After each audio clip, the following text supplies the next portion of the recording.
Good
morning, ladies and gentlemen, dear audience. On this third day of exciting lectures, presentations, and a lot of memory sharing. Again, I'm Roland Gall. I'm Luxembourger, so a European. And looking at all this military hardware, especially at this Higgins boat with its open ram, gives me a shiver as a member of the post-World War II generation, picturing myself in such a boat over the ocean when it hits the beach and the ram opens. But this is, ladies and gentlemen, where liberty started. And my country, little Luxembourg in Western Europe, slightly larger than the state of Rhode Island, was liberated twice by American forces. And we have our hero, General Patton, which is also your hero, buried in Luxembourg. So I want to salute all the veterans and thank them again from the bottom of my heart and also from my countrymen. Thank you, America.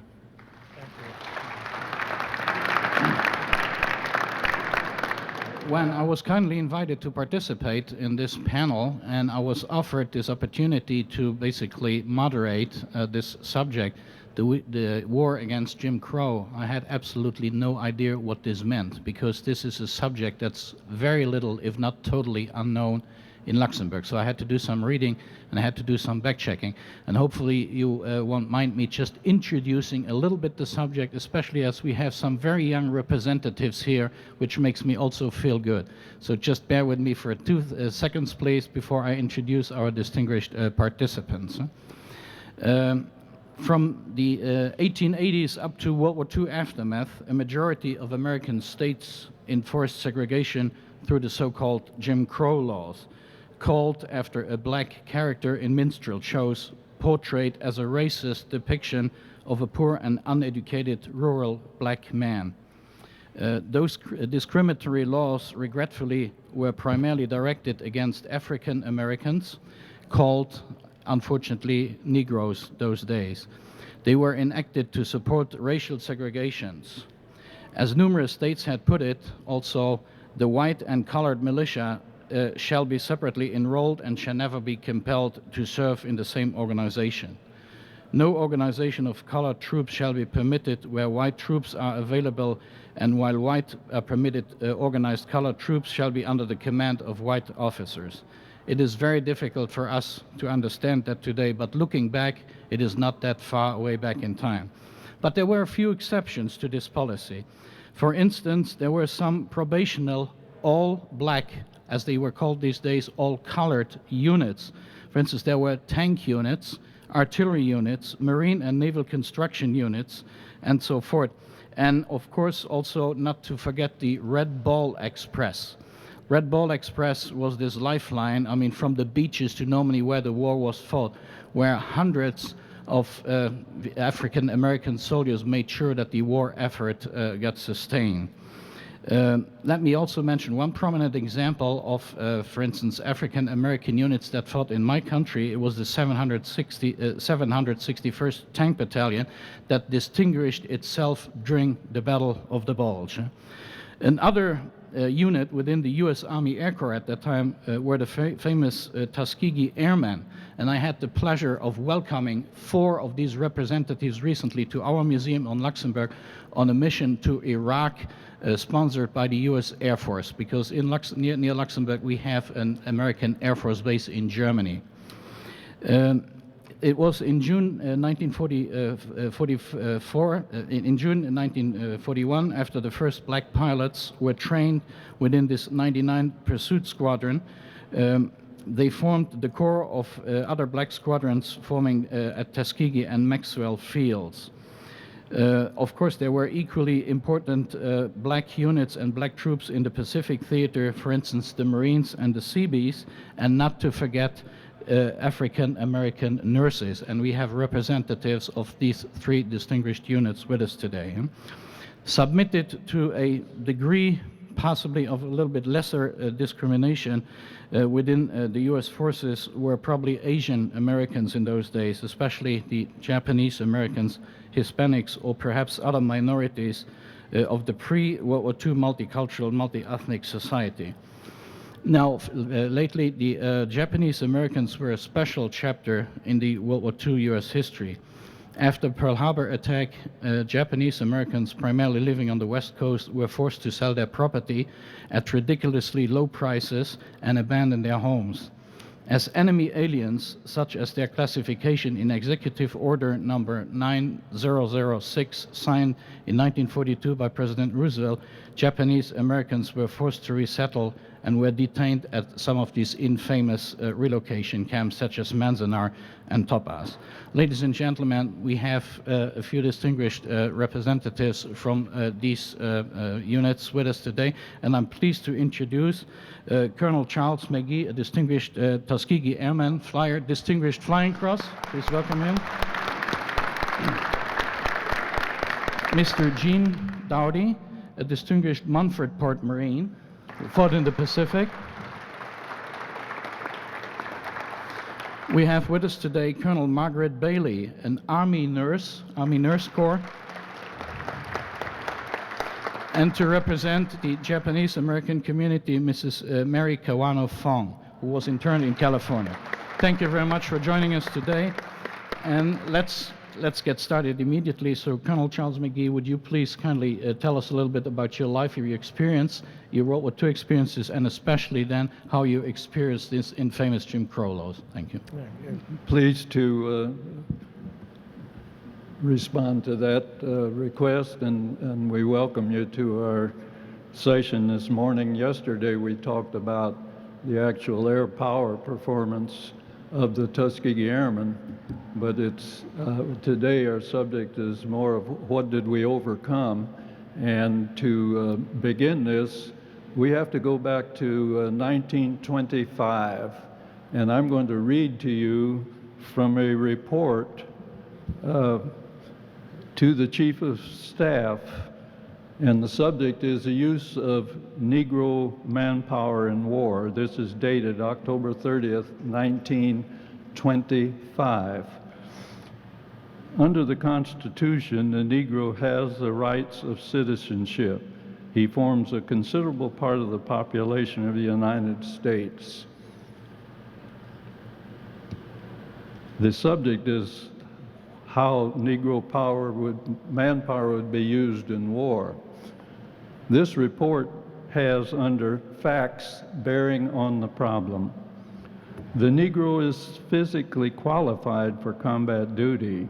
However, he is by nature subservient and believes himself to be inferior to the white man.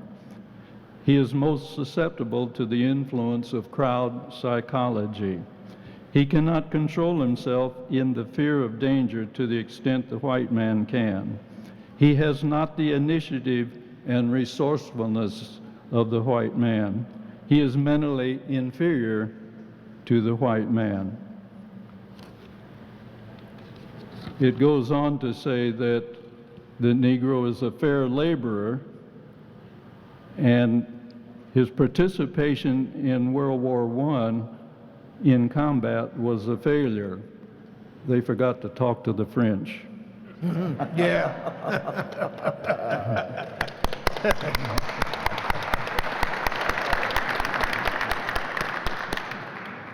Political pressure at the time forced him to form two Negro combat units, infantry units. We're here to talk about the aviation experience. Now, this report ends, and I should read this to you. It is recommended that this study be taken as the basic policy of the Department for the use of Negro manpower. And this was policies and plans came from study over a culmination of several years by the faculty and student body of the Army War College. Well, I guess it's good that I can say it's good. A lot of us didn't know about this study and what was being said, because when America was building up its manpower to support our allies in Europe and become a part of it, the Negro American was just as patriotic and willing to serve as any other American. But it took a battle, and in our participation, it's often called about 2 V's: fighting for victory over Hitlerism in Germany, and the second was fighting over racism here in America. Now, there were those who, and by the way, Congress had some ideas, and there were laws passed relating to draft. That law said that there should be no discrimination based on race, creed, or color. We've added a few other things to that since that time. But that law was on the books, but not being abided by the predominant society all across America. The fight was for participation and equal access and choice of what we would want to do. Well, out of this policy, the War Department's position was, well, it's inimical to good order and discipline for blacks and whites to work together, so we can use our Negro manpower and labor units, but it had to be under white leadership, and certainly we would not mix black and whites in the same units, because we cannot eat and sleep and work and play together. So it had to be separate. That was the policy under which we were fighting for participation.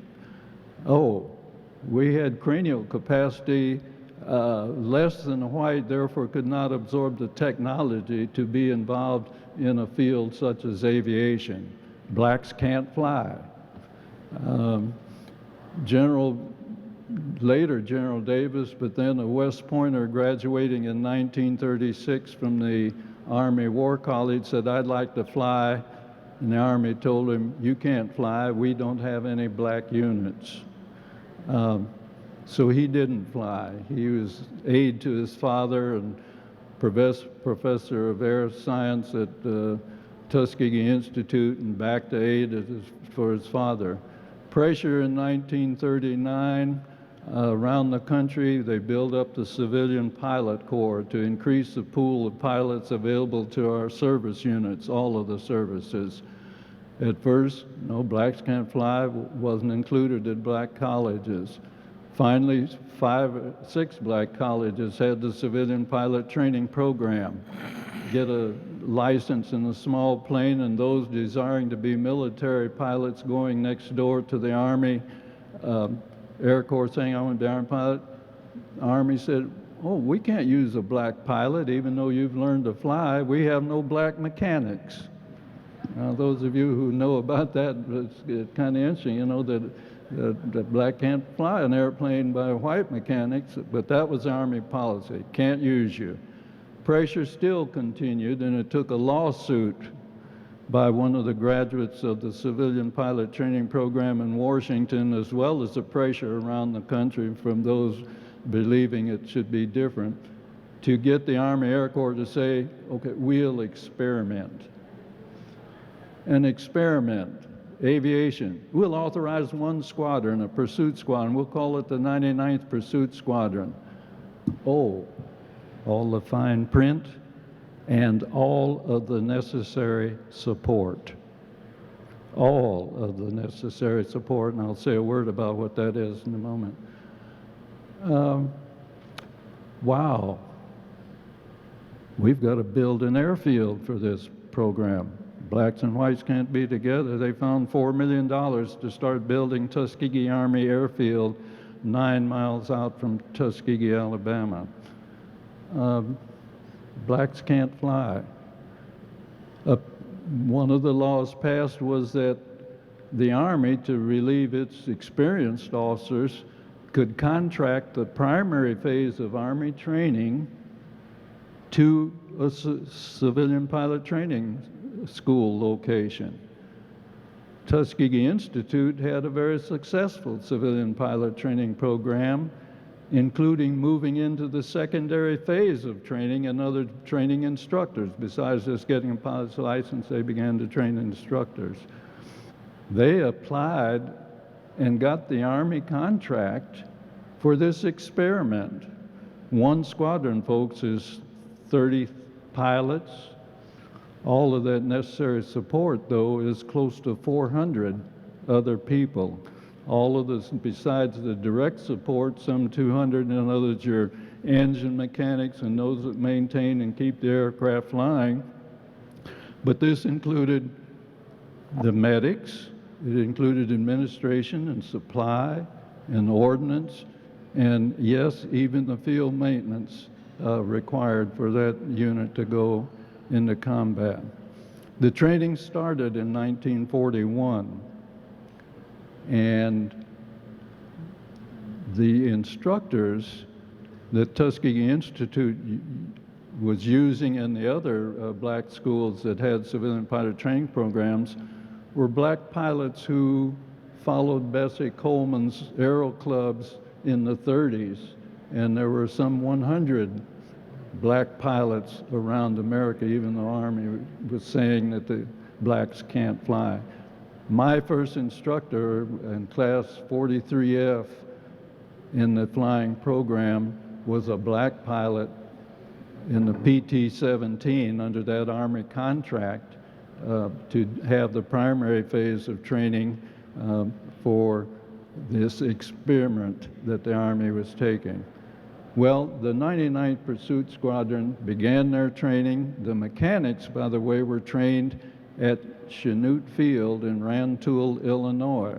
Actually, the 99th was started there because I mentioned the Army policy was got to have black mechanics before we can have black pilots. So the mechanics actually started their training at Chanute Field. As they completed their training, they were shipped south to Maxwell Field in Montgomery, but Tuskegee Army Airfield was still being built. Maxwell would not use those mechanics, even though they needed them at the time, but they sat there on the other side of the field under restrictions that are not a part of our subject today, waiting for Tuskegee Army Airfield to open. Well, the 99th pilots began their training in 1941. Those some 30 pilots by the end of the year and into 1942 were complete. They were mated up with their mechanics, and they're combat ready in December of 1942. Army had a problem. What white commander is going to take a black unit under theirs? It took them 4 months to finally ship the 99th and all of their necessary support to North Africa, attached to the 33rd Fighter Group. Not at the base of the 33rd, because segregation, America's going to take segregation overseas. They tried to tell the folks over there, be careful how you treat and operate with these folks, because they've got problems. The 99th went to their own base. They did get brand new P-40s to begin their combat, but they had to send an officer over to the 33rd's location, get their briefing, come back to their base, and then go fly their missions. But the command attitude was reflected in the reports by Colonel Momeyer on the 99th's experience. Not aggressive, only shot down one aircraft, should be patrolling Liberia. Well, the Army, in the meantime, realizing that as replacements were needed, continued the training at Tuskegee and authorized additional single-engine fighter pilot training for a fighter squadron. These pilots also trained in the P-40. Now, the 99th proved that blacks could fly the aircraft given the opportunity. They still hadn't been proved their ability in combat. Hearings were going on here in Washington by those who didn't like the idea of blacks moving into the aviation field, but the program continued because of the need and what was going on as the war progressed. I mentioned command attitude of the 33rd Fighter Commander because a little bit later, and by the way, they kept the 99th in combat after those hearings because reports up through Eisenhower's command showed that the 99th accuracy and ability to put bombs on target were just as good as any of the other units over there fighting as we pushed the Germans out of North Africa. We took Pantelleria without the ground forces even having to go there from the bombings into Sicily and out of Sicily into Italy. When the 99th was moved into Italy, they were assigned to the 79th Fighter Group, but this commander's attitude was different. So if there was any first integration, it took place with the 99th flying with the 79th Fighter Group out of Italy. And over the Anzio beachhead in an 8-day time frame, the 99th pilot shot down 17 German aircraft that were trying to defend our advancement. Oh, blacks can fly in combat, again, given the opportunity. But that changed. No, it didn't change Army policy then, because behind the 99th came the 332nd Fighter Group, 3 fighter squadrons, combat ready in the P-40, and they said, we're changing your mission to P-39. They still had patrol in mind, and the 332nd Fighter Group was sent directly to Italy. That was the 100th, 301st, and 302nd Squadrons to perform harbor and coastal patrol from Naples up to the Anzio beachhead. Well, folks, our bombers are now out of North Africa and flying from southern Italy deep into the German-held territories and defenses, and our bomber losses in some cases were running over 50% of a squadron as they tried to destroy Germany's war-making potential. And this goes all the way from the delayed landings in France to the Ploesti oil fields in Romania, so from one end of the European continent to the other. Our bombers needed escort because, you know, when every bomber went down, 10 American lives were possibly lost. They picked 4 fighter groups to form 15. The tactical work that was being done was 12th Air Force. They formed 15th Air Force, picked 4 fighter groups to begin the escort of our B-17s and B-24s.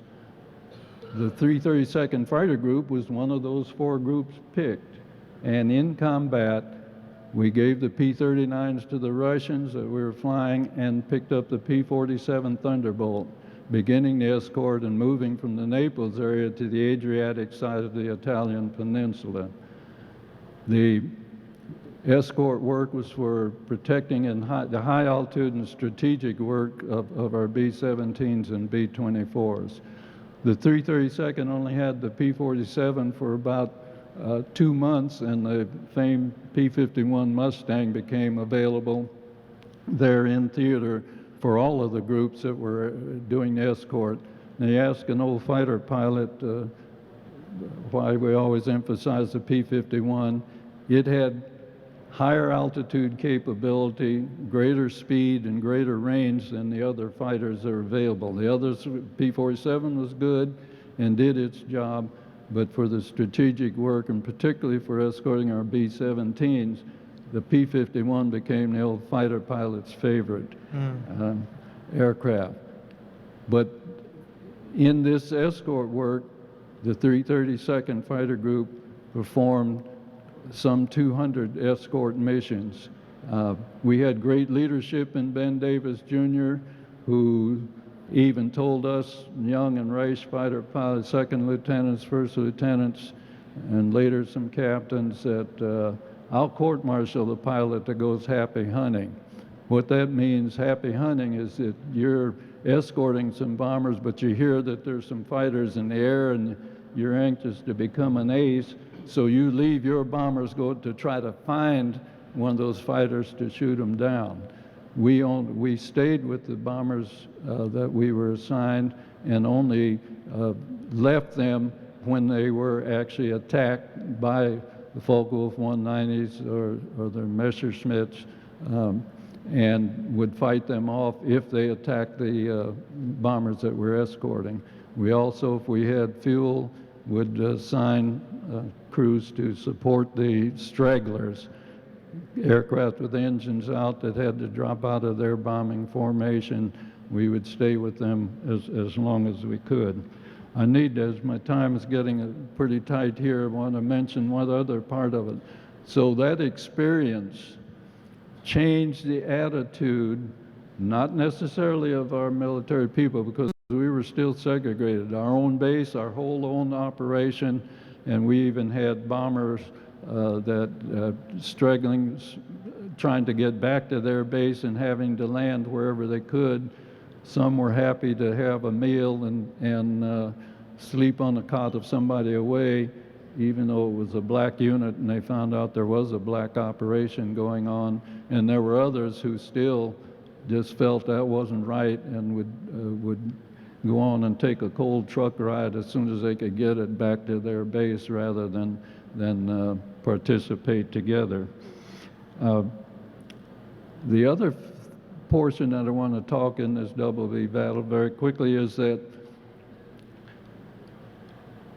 even though the Army policy may have continued in the form of being segregated, they added medium bomber training to the Tuskegee program in the mid-1943, a couple of months after I graduated. And the medium bomber training was for the Mitchell B-25, and they had the 477th Bomb Group. Again, in this case, 4 squadrons and all of their necessary support. Training to go to the Pacific. They fought the battle at home because the commander at the base, Tuskegee Army Airfield, so crowded by this time, they were moved up to Indiana and Kentucky for their training, combat training, as pilots graduated and the crews came together. And the base commander, though, wanted to still maintain segregation. Army regulations say that there's an officers club for officers, there's a club for the NCOs, and people use the base facilities. Well, this commander, Colonel Selway, with General Hunter's approval in 1st Air Force, said, I'll write a base regulation and control this. His regulation said, trainees on my base will only use the facilities I authorize. Well, who's in training? 477 Bomb Group to go to the Pacific. He said, your officers cannot use the officers club. The officers decided in 2s and 3s to go to the officers club. 101 were arrested for trying to enter the officers club and not use the building that he had designated for trainees. Investigation, of course, came out of that. That commander was relieved, but the Army Air Corps still had a problem. You've got the 332nd Fighter Group. The war ended in Europe. We hadn't dropped the bomb yet out, but when we did, the unit deployments began to back off shortly after we dropped the bombs there, and the Army Air Corps said, now what do we do? So they formed a composite group and kept 2 of the B-25 squadrons and that 99th, our 1st Pursuit Squadron, but they still said, what do we do now? Godman Field in Kentucky and Freeman Field in Indiana, too small. They moved everybody to Lockburn Air Base in Columbus, Ohio. that was a move. And so if any time so you hear somebody say that we had a black Air Force, they're talking about the time that the 477th Composite Group moved and occupied Lockburn Air Base. Well, the United States Air Force became a separate service in 1947. And the Air Force, in their studies, determined or found out two things. Number one, they said we need to use people based on their training and experience and where needed, not the color of their skin or their happenstance of birth. And secondly, we're not getting enough money to maintain Lockburn Air Base on an equal basis. We intend to integrate. Army hadn't integrated. The Air Force said we intend to. A few months later, a very courageous President, Harry Truman, issued two executive orders. One had to do with equal hiring throughout the federal government, but the one we're concerned with was 9981, which said all of the services shall integrate. He didn't give a timetable, but he said the buck stops here. Yeah. Here's the message. All shall integrate.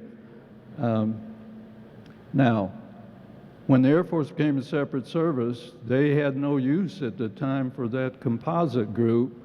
So the 332nd Fighter Group was reactivated as a wing base operation there at Lockburn, flying the P-47 aircraft. 3 squadrons now. And what I didn't say was there in Europe in July when we got the P-51 aircraft, the decision then was to assign the 99th to the 332nd Fighter Group also. So standard group, 3 squadrons, the 100th, 301st, and 302nd. We add the 99th, so even though we weren't wanted, we had the largest fighting group for 15th Air Force from July on through the end of the war. Very late, just before the war ended, they deactivated the 302nd, went back to its standard three squadron group. But what did this accomplish? Even though our society wasn't ready, it proved that we can respect each other, that we can eat, sleep, work, and play together, and that we can, out of our abilities, add to the strength of this United States. In July 1, well, first let me say, the first annual Air Force meet for Top Guns was in May of 1949. A number of years later, the Air Force began publishing a list of the top guns of the Air Force. And in this report, and I think it was in the late 60s, they had 1949 unknown, and then went on from 1950 to name the Top Gun winners. Well, folks, the Top Gun winners in May of 1949 in the reciprocating engine phase were pilots of the 332nd Fighter Group flying the P-47N. But in July 1 of 1949, the Air Force closed Lockburn Air Base, and the Negroes who were still participating in the service were really scattered around the world. Now, the program produced 992 pilots. Some 600 or more were single-engine pilots, and over 400 of those participated in the war of North Africa and Italy, flying out of the Mediterranean theater. There were over 200 medium bomber pilots out of the program, and as I said, all of the necessary support was some 10 to 12,000 people when you look at all of the support for those 8 squadrons. The military led the way, folks, in the early civil rights actions and movement in the country, and I'll close my remarks with that statement. Thank you. Okay.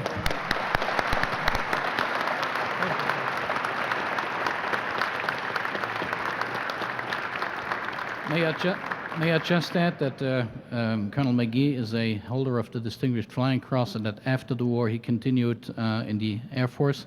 and had tours in Korea and also in Vietnam. Thank you very much.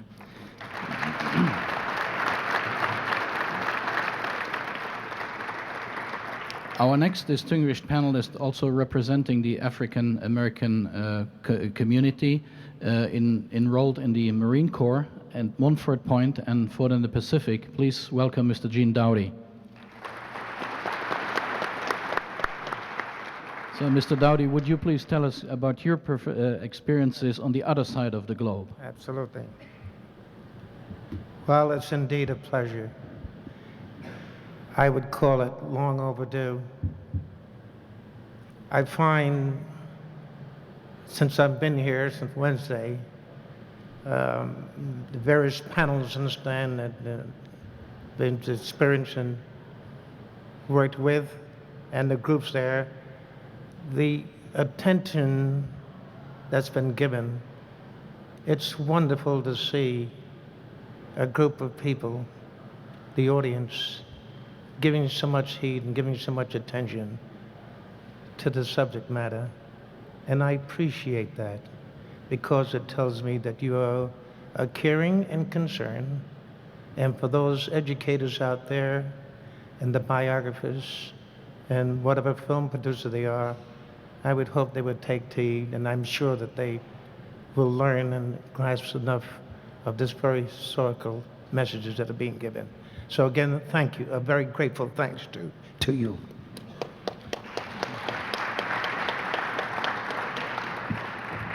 I'm going to try to capsulize this as best as I can and make sure that we have a full understanding.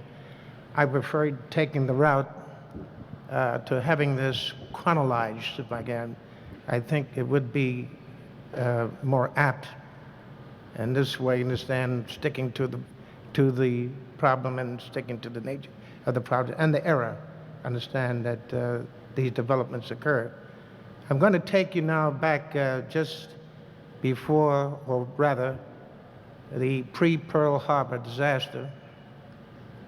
And 1940, that's a very comfortable year because a lot went on during the year 1940 when the war, of course, the world was engaged in a lot of hostilities. It was not yet a global war, but it was getting close to it. 1940, of course, America was still suffering from the Depression. Not as bad, there was some progress, but yet not enough progress. There was still a lot of animosity. There was a lot of political fanfare. And as you know, understand, the concept was, as it was back in the First World War, is to keep America out of the war. Of course, there were differences of opinions. There's too much savagery and so much around the world that was conducted, understand, from dictatorships. How could we very much, understand, linger along without getting involved? One of the things that was very problematic there on the home front, and it was domestic, is what are we going to do about the poverty level? We still had a vast number of men and women who were jobless, who were homeless, and just lying around. The point was that America had to do something about this problem. FDR and his cabinet members then had made several attempts with several programs. They did have programs, no question about it, but were those programs really working to the benefit of all concerned? One was called the FEPC, better known as the Fair Employment Practice Commission. And that FEPC certainly reflected, very simply, it's a long recording, but I won't even attempt to do that, but simply telling you, the American people, or telling the employees, those who survived and had established businesses, etc., that we must, despite color and race and religious sects, those people who are capable, who had professions, should be given first consideration. I said all races, etc. That was the FEPC. Well, that lingered on for a while. It had some attraction, but still, we weren't going anywhere with it. It came to a few people, including Mrs. FDR, better known as Eleanor Roosevelt, and a few of the cabinet members there, decided that in the best interest of all, if we are going to really do something about it, and when I say that now, I'm talking not only about on the domestic front, and I'm talking about civil jobs, etc. We're talking about the military as well, because we still had some problems with the military. And if we were going to expand the military, and if we were going and bent on doing what we have to do, then you've got to make very serious changes. So it came to a point there where there was so much frustration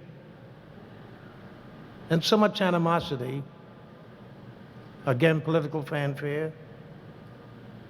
Well, when it comes to the military, how are we going to handle that?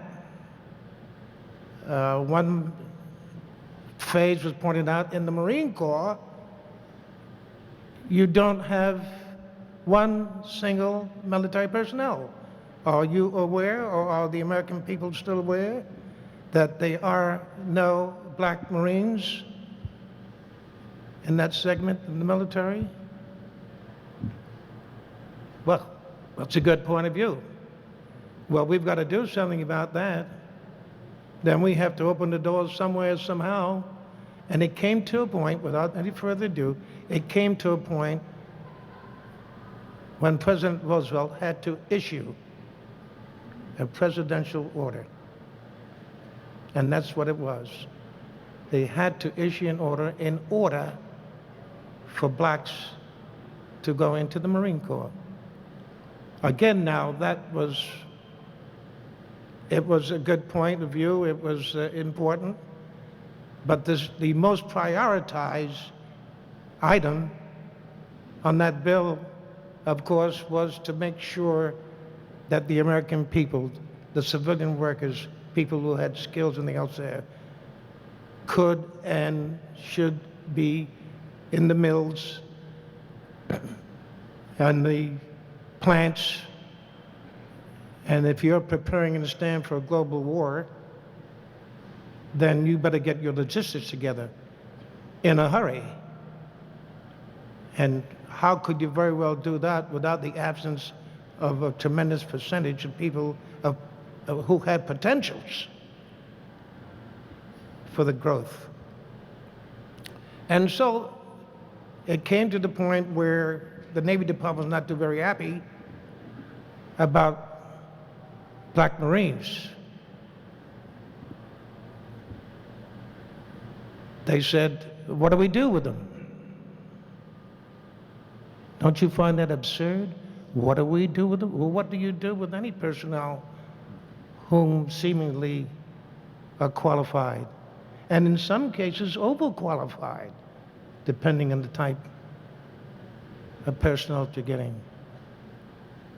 Well, then the Commandant said, well, if we have to take black Marines, then we will take the best of black Marines.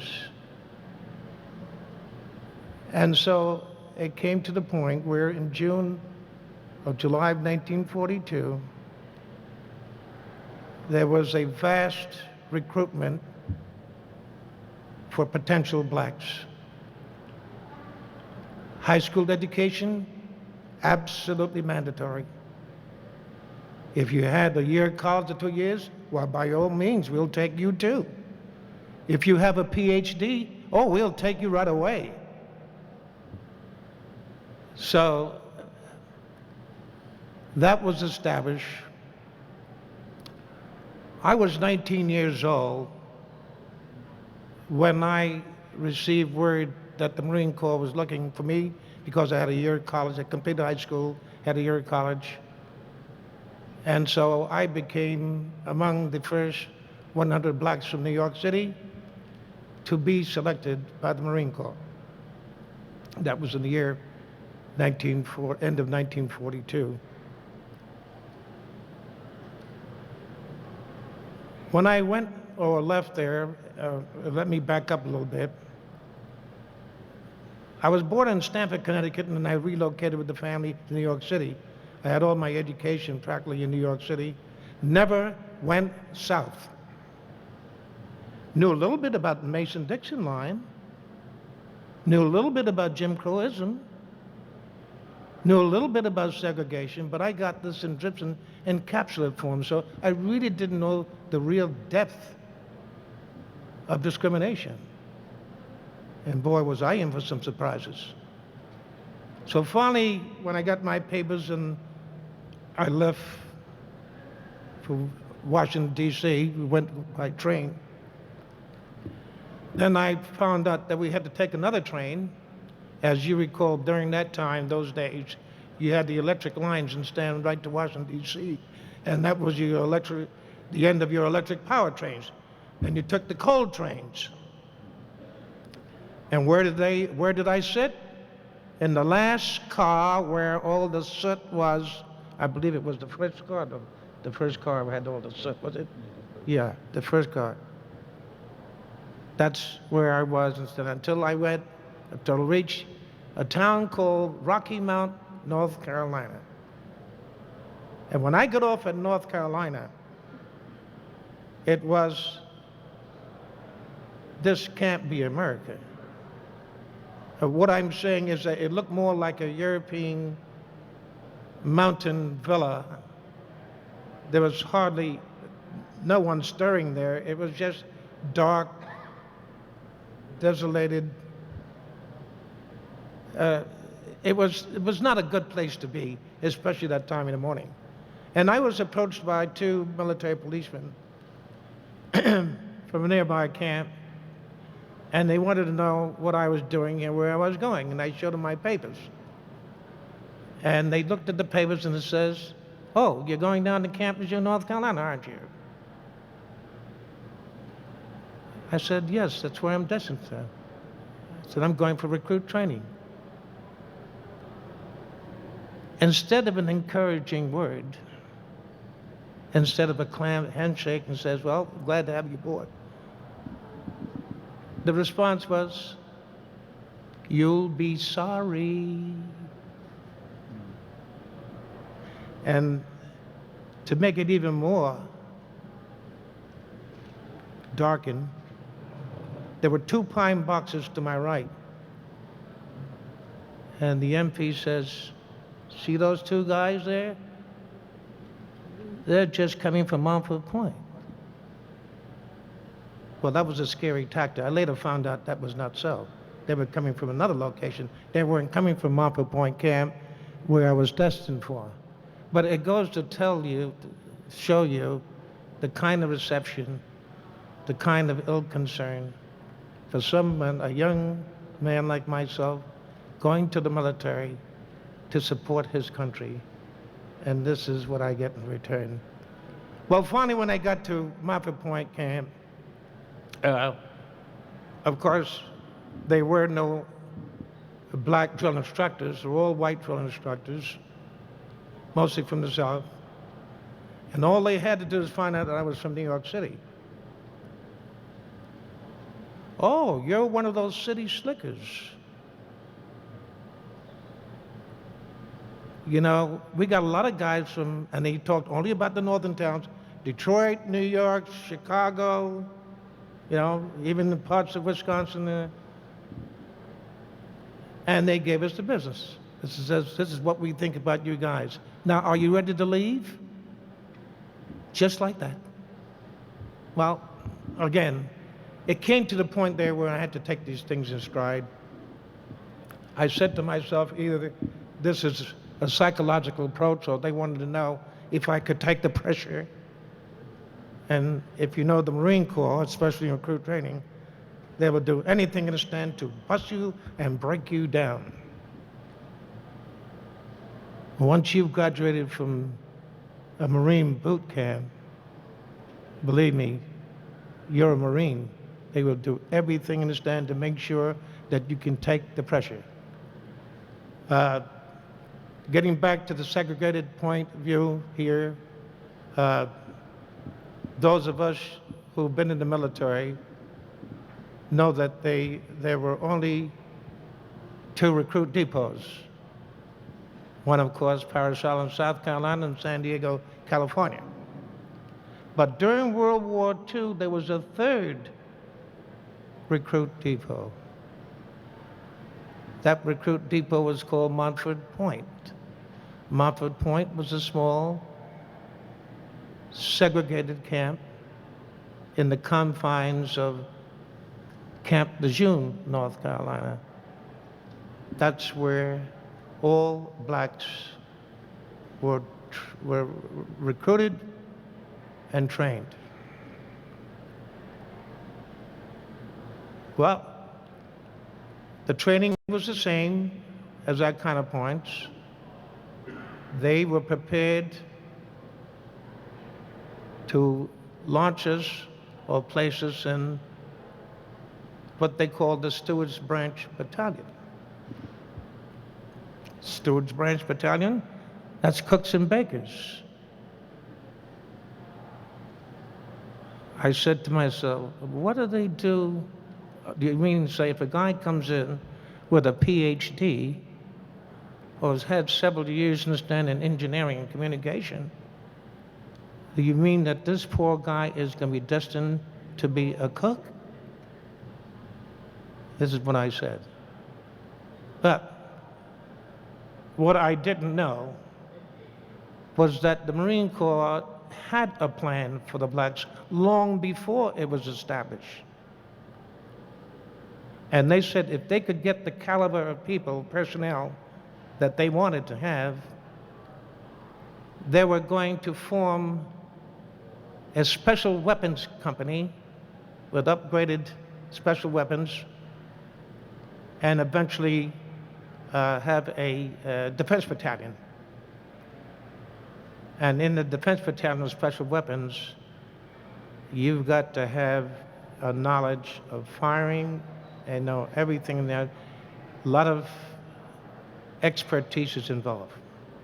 So that's what they really had advanced. So that was a myth about every black Marine who went down to Montford Point during the pioneer days, either was a cook or became a cook or was destined to be a cook. No, that's a myth. The Marine Corps knew what they were going to do with the blacks.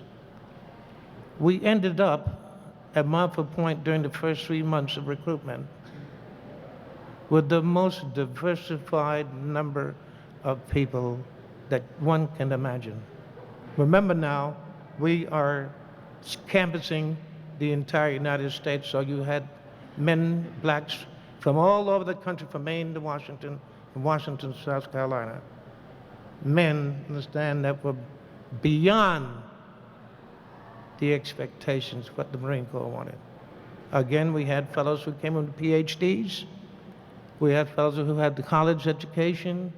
We had fellows who were like 10 years. I was 19 years old. The average black then, of course, was about 19 years old. And they were selecting men, understand, 10 years my senior. Those are the people, understand, that really were the attraction because they were well into their professions. Some of them had their units, and some were doctors, some were engineers, etc. Diversification to the limit. I'm very, very happy about that. So at this point, the Marine Corps felt very comfortable with that. We were able to establish school companies. When I graduated from schools from Recruit Depot, I was placed into Headquarters Battalion, and I soon became an instructor in business administration. That is my major. I stayed there for a little while, understand, and shipped out maybe 12 or 13 months later. But getting back now to Martha Point, the discriminatory practices, of course, still prevail at home and abroad. If a fellow went out on furlough in nearby, maybe 100 miles out, or even further, anywhere, we knew of incidents where men, American black Marines, were arrested on sight. Those who arrested those personnel had no idea that they were blacks in the Marine Corps. They were ignorant to the fact and stand that they were not dead. And they were arrested and at times had to remain in the brig until it was until then the superior officer was able to release them. And so that's exactly what happened. I think my time is about up, but I want to say to you that when I spent 32 consecutive days on Iwo Jima, I was a corporal, head of a squad. I had the privilege of, and it was a privilege, of being among a numerous number of men at the time they were consecrated the 5th Marine Division Cemetery. And there was a Jewish rabbi, Dr. Gedelson, who was asked to make the consecration. And Dr. Gedelson said, and I never forgot those words, they're still etched into my heart. And he simply said, "Here lie men, here lie Jewish, Episcopalians, Baptists, and other religious sects. Here lies perhaps a man or men who could have been a chemist, a lawyer, a doctor, even a person who would one day discover the cure for cancer. They are here in the purest democracy. And any man who dares raises a hand or uses contempt to one another, then this whole ceremony, this whole consecration is just a mere hollow mockery. Thank you.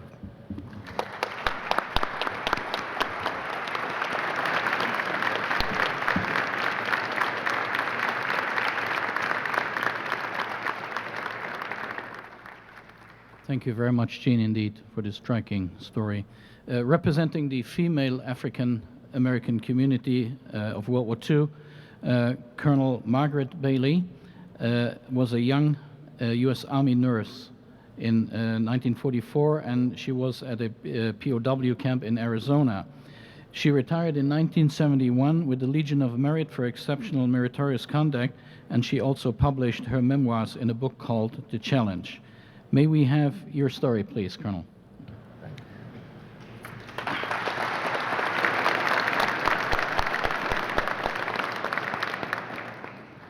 Thank you very much. Can you hear me well? Okay.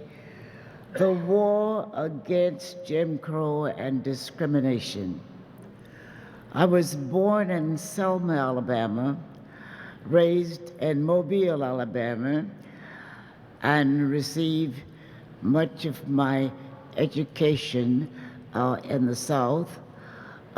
Encountered many difficulties in receiving that, some that has been enumerated by the gentlemen who have just spoken.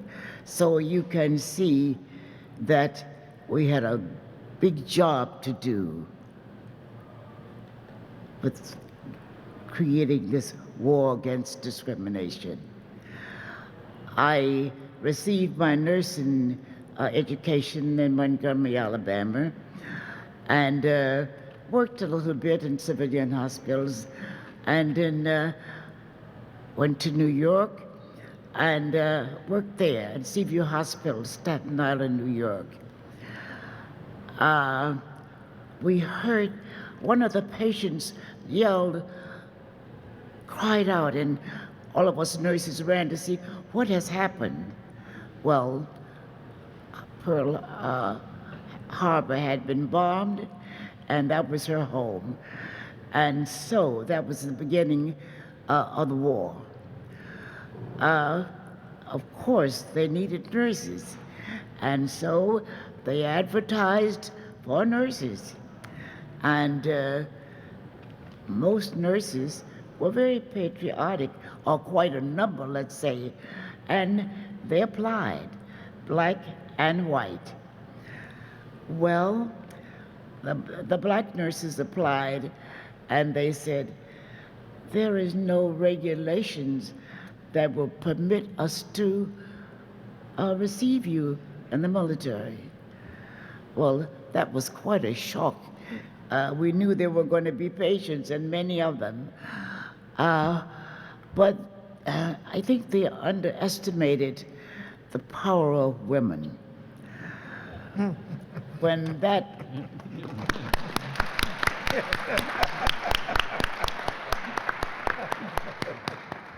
when they said that, nursing organizations throughout the country and Mrs. Roosevelt, they all made beelines to the Surgeon General's office saying, you must receive these women. Well, after this is my version, and I guess he said, I'm sick of these women. Okay, we'll take 54. And 54 black nurses were received in the military. Well, what did they do with them? Well, they said, we'll take you, but you can only take care of black soldiers. I thought that's strange. So we came in with that in mind. You always, you know, take what you can, and a little later on, maybe you'll get more. So we did. And they sent these nurses to Fort Huachuca, Arizona. And there they remained, and not one of us were able to go overseas to really assist our sister nurses. But we did take care of the soldiers who came back, so we figured we did a great job. But saying that we could only take care of black soldiers, it limited us. The 43rd Division was at Fort Huachuca, and they were black soldiers. Oh, they were sent overseas. Now, what are you going to do with all of these black nurses? You don't have any black soldiers. And of course, we had the German and the Italian prisoners of war at that time. And I was sent to the prisoner of war camp at Florence, Arizona.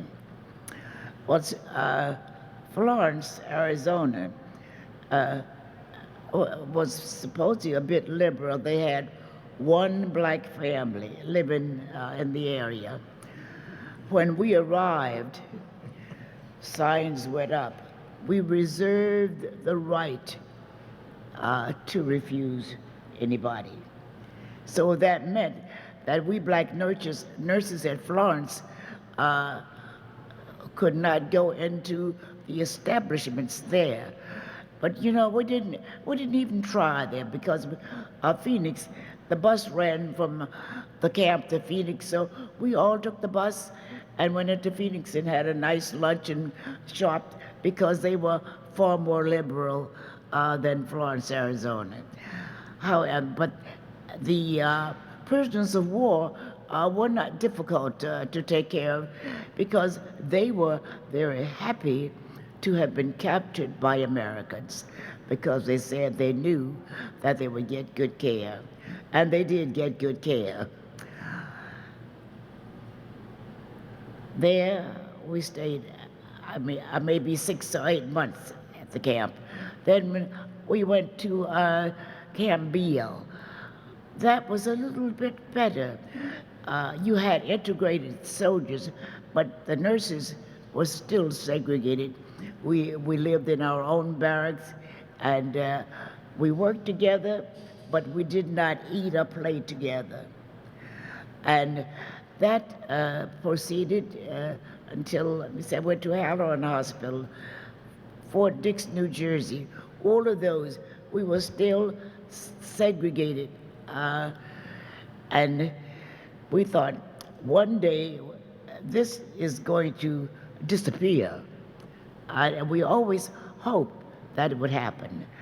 And I think I was at school at Fort Sam Houston, Texas.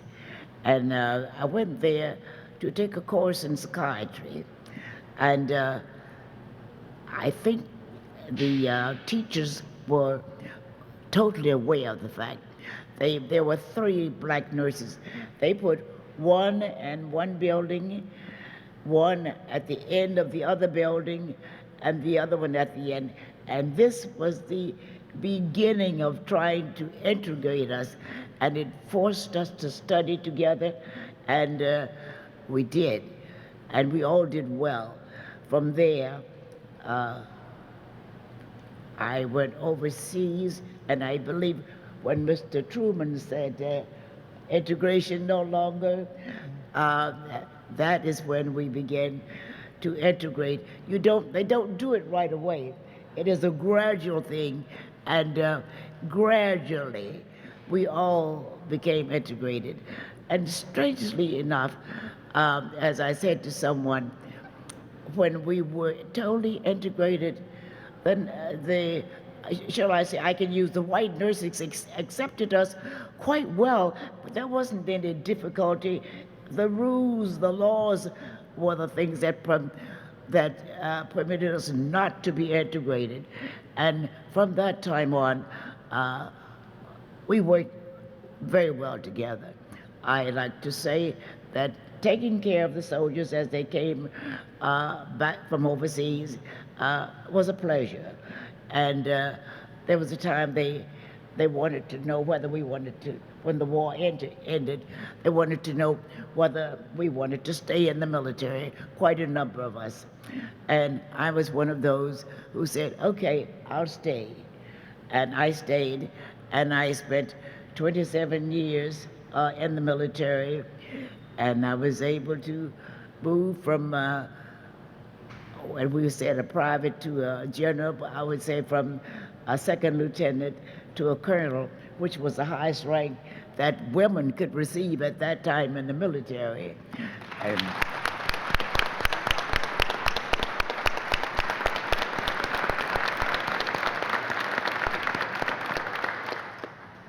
we did a fine job of really getting discrimination off the book. I would say to you that that was very good, but I don't want you to be, today it's interesting, you must watch.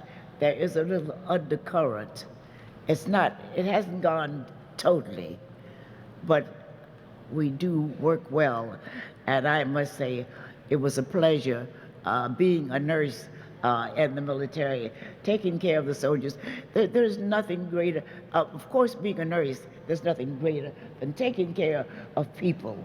And that I love. And since I spent my career doing that, I feel very honored. And to have done it in the military, I feel twice as honored. Thank you.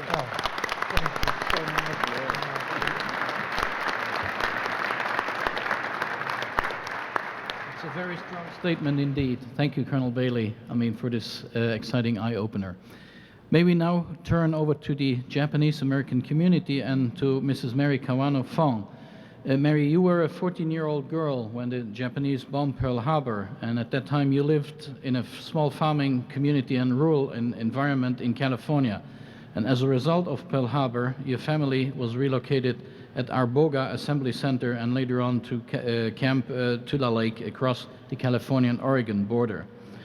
Apart from the fears, the restrictions, and the poor conditions in those camps, the worst scars were doubtlessly the hurt feelings and broken hearts of Japanese immigrants who had chosen the U.S. as their country. Mary, may we hear your story, please?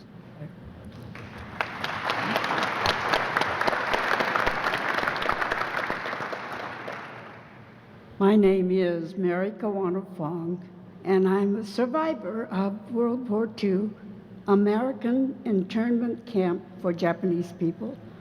I'm now 79 years young, and I think I'm finally old enough, mature enough, strong enough to tell my story. It is not an easy story to tell, but it is important for Americans of all backgrounds and ethnicities to know my story. I know my story is one of many that have been told, but my story is important because it is about me, how I survived, and if I don't hurry, my story will never be told. I was 14 when Japan bombed Pearl Harbor. Like many teenagers, my life revolved around my little problems, not big problems like war. I wanted to find ways to solve my little problems of jealousy and longing for something better. The Japanese families in our community of Loomis, California were similar to mine. They worked long, hard hours on the farms and fields and had very little money for the nice things teenagers hoped for. I didn't want to be a poor Japanese family person. I hoped for a better life, though at 14 I stumbled around without direction. I just knew I wasn't satisfied with what I had. I was not any different than any other 14-year-old, rich or poor. Despite my teen angst, life was peaceful in Loomis until the horror of Pearl Harbor. When war was declared, my parents were very prescient and fearful of what was looming for their little family. My first real cause for concern was when, out of the blue, a curfew was imposed on all citizens of Japanese descent. We could not be found on the streets after 7, and when we were out and about, restricted to 5 to 7 mile radius. Violators would be picked up. Unbeknownst to me, when the war was declared, the curfews imposed, my mother immediately purchased yards of canvas from which she sewed duffel bags. And that is what, if you filled one of those, each one was allowed to carry one to camp.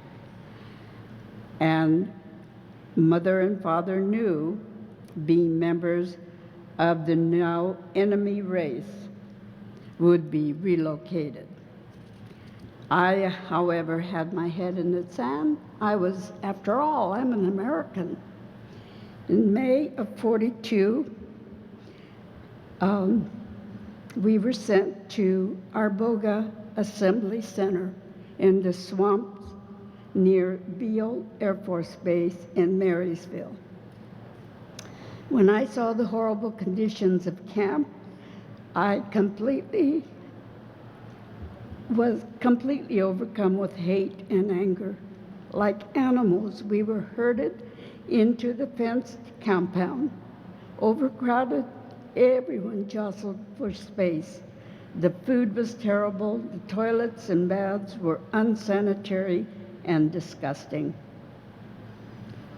For a girl who strived to overcome the stigma of being poor Japanese farmer's daughter, the shock of what I faced in Arboga was too much for me to bear. My mind and body could not cope, and I became very despondent and physically and mentally ill. But my parents were strong and understanding. They assessed my situation and helped me. My father was my very best friend and a self-made psychologist. Helped me through my trauma. He would walk me around the camp, talk to me about the reasons for being in such a horrible place.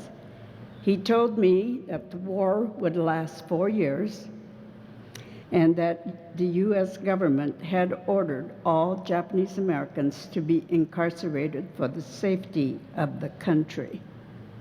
He said we had no choice, that no one can fight the government, and that was why the Japanese Americans were in camp. He advised me to do the best to overcome my illness, and he promised to help me. He encouraged me to have a positive attitude and to try to enjoy each day, to smile even if I didn't want to, and told me that if I could not change my outlook on life, I may risk the chance of going to Napa or Stockton to the mentally ill. After 3 months of incarceration in Arboga, we were moved by train to Camp Tule Lake, which was still under construction upon our arrival. It was here that my healing accelerated because it was here that I found new friends. And the 4 of us, along with me, were just teenagers, and we needed each other's support. These 4 were very positive influences on my health and my mental health. And to this day, we are still in touch. 65 years later, we get together, and it's as though we were never apart. And the one incident I remembered when I was a senior in high school, I was nominated by the student body, along with a friend, Michio Yamamoto, as best citizens. And we got to leave camp and get in a car with 2 guards and our school sponsor or class sponsor, and we got to go to Klamath Falls, Oregon for dinner. The food was not necessarily very good, but it was fun to be just 2 people who were not in camp for about an hour. But the look on the customers' faces it was very hard to take. When you think that you're just a young teenager, 2 teenagers, and people were definitely afraid to see us come into the restaurant and started to actually leave their dinners and leave the restaurant. That was very frightening to me. And one big incident that happened was my father worked as a farmer. He sharecropped a 40-acre ranch and worked solely on this ranch. My mother went out as a day laborer and worked in the fields, picking prunes, olives, grapes, whatever. But when we went to camp, he decided that he was going to work as a carpenter. And one evening, vandals burned the hallway that connected the gym to the administration building. So the next day, my father's crew was tearing down the roof that was burned to remove it and restore it with and build a new roof line there. There were 5 men on the crew, and my father, along with 3 others, were on one side, and there was 1 man on the other, so my Dad decided he would go over and help this man. In the process of going across, the roof caved in and killed him. I went to a pilgrimage at the 50th anniversary of our return from Tule Lake. We went to a pilgrimage, and it was, people are asking, why are you here? What did you think you were going to see? What do you think you'll get out of this trip? I just wanted to see the camp and the to see what was left, and there was nothing left. All the barracks were gone. There were some tumbleweeds, and it was just a huge nothing. But on the bus, going from the graveyard to the campsite, a lady sat next to me, and her name was Adeline Sakita Manzo. Adeline said she was there on that trip because she hoped to find someone who saw the accident that killed my father. She said when she saw it, she was sitting in the classroom, and she was either in the 7th or 8th grade, and the teacher told her, pay attention to the lessons. She closed the shades and told the class, you did not see anything. Adeline went running home after school and told her mother about this, and her mother said, you mustn't spread rumors. That's very bad of you to do that, Adeline. So Adeline was, if I was 14, she must have been, I don't know, 11 or 12. So she said, okay. And she tried to put it out of her mind. When she thought she was over it, but she would have nightmares of this. She would see 2 feet sticking out of from the roof line, and she would see these green pants. And she said it was like a ghosty mist.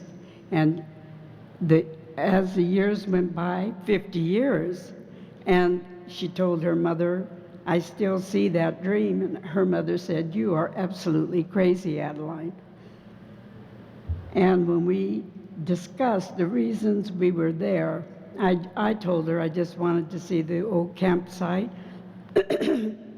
And she said, I just want to find out if anybody knows about this man that I saw crushed under the roof. And I said, you're talking about my father. And needless to say, we had a very weepy session, but that was the one thing that she came for. She and I have remained friends, and she says that I got rid of this misty green nightmare she was having for over 50 years. So we did that.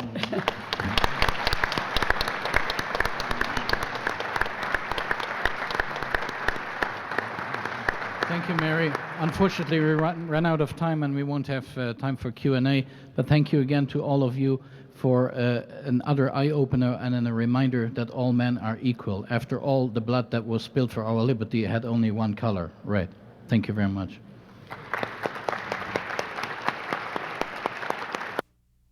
Would you please join me in welcoming Rosemary Nidal Greenlee.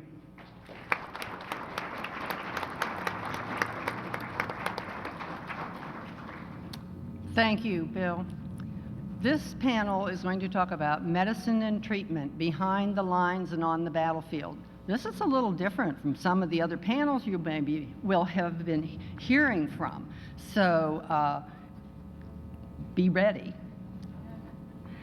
Every soldier, every parent, every spouse knows the importance of good medical care for a soldier if he becomes a casualty of war. We are here today to learn the experience, to hear the experiences of people who have personally faced the challenge of providing that care, and actually from one person who was a patient after he was hit. As a former Navy nurse, a retired VA nurse, and the co-author of 3 books on military nursing during World War II, I can tell you how important timely, effective care is for those who have been hurt or are ill during a war.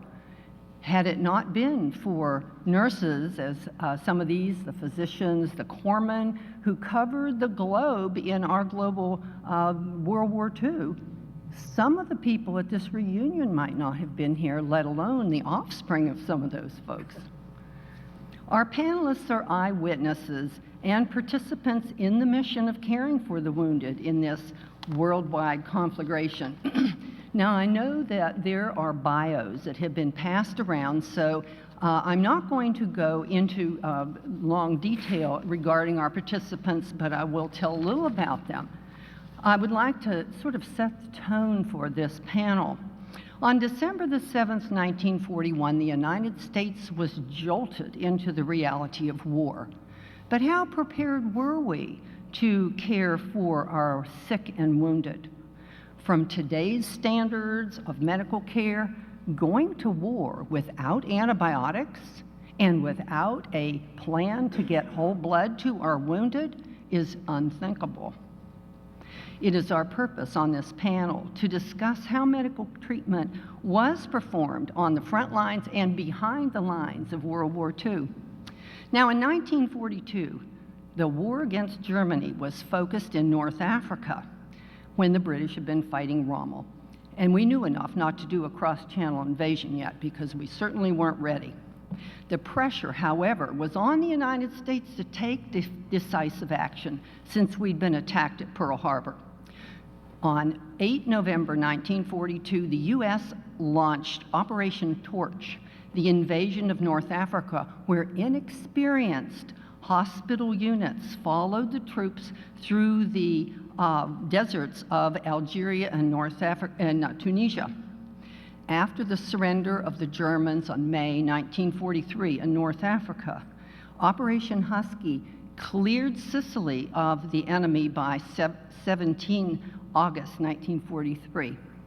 As soon as Sicily was cleared, the United States moved in dug in airfields and other bases on the island. One of those recently established airfields on Sicily was Catania, Maine, on the East Coast, and it became the home of the 807th Medical Evacuation Squadron and 2nd Lieutenant Agnes Jensen, who is with us today. Her last name is Mandrich now.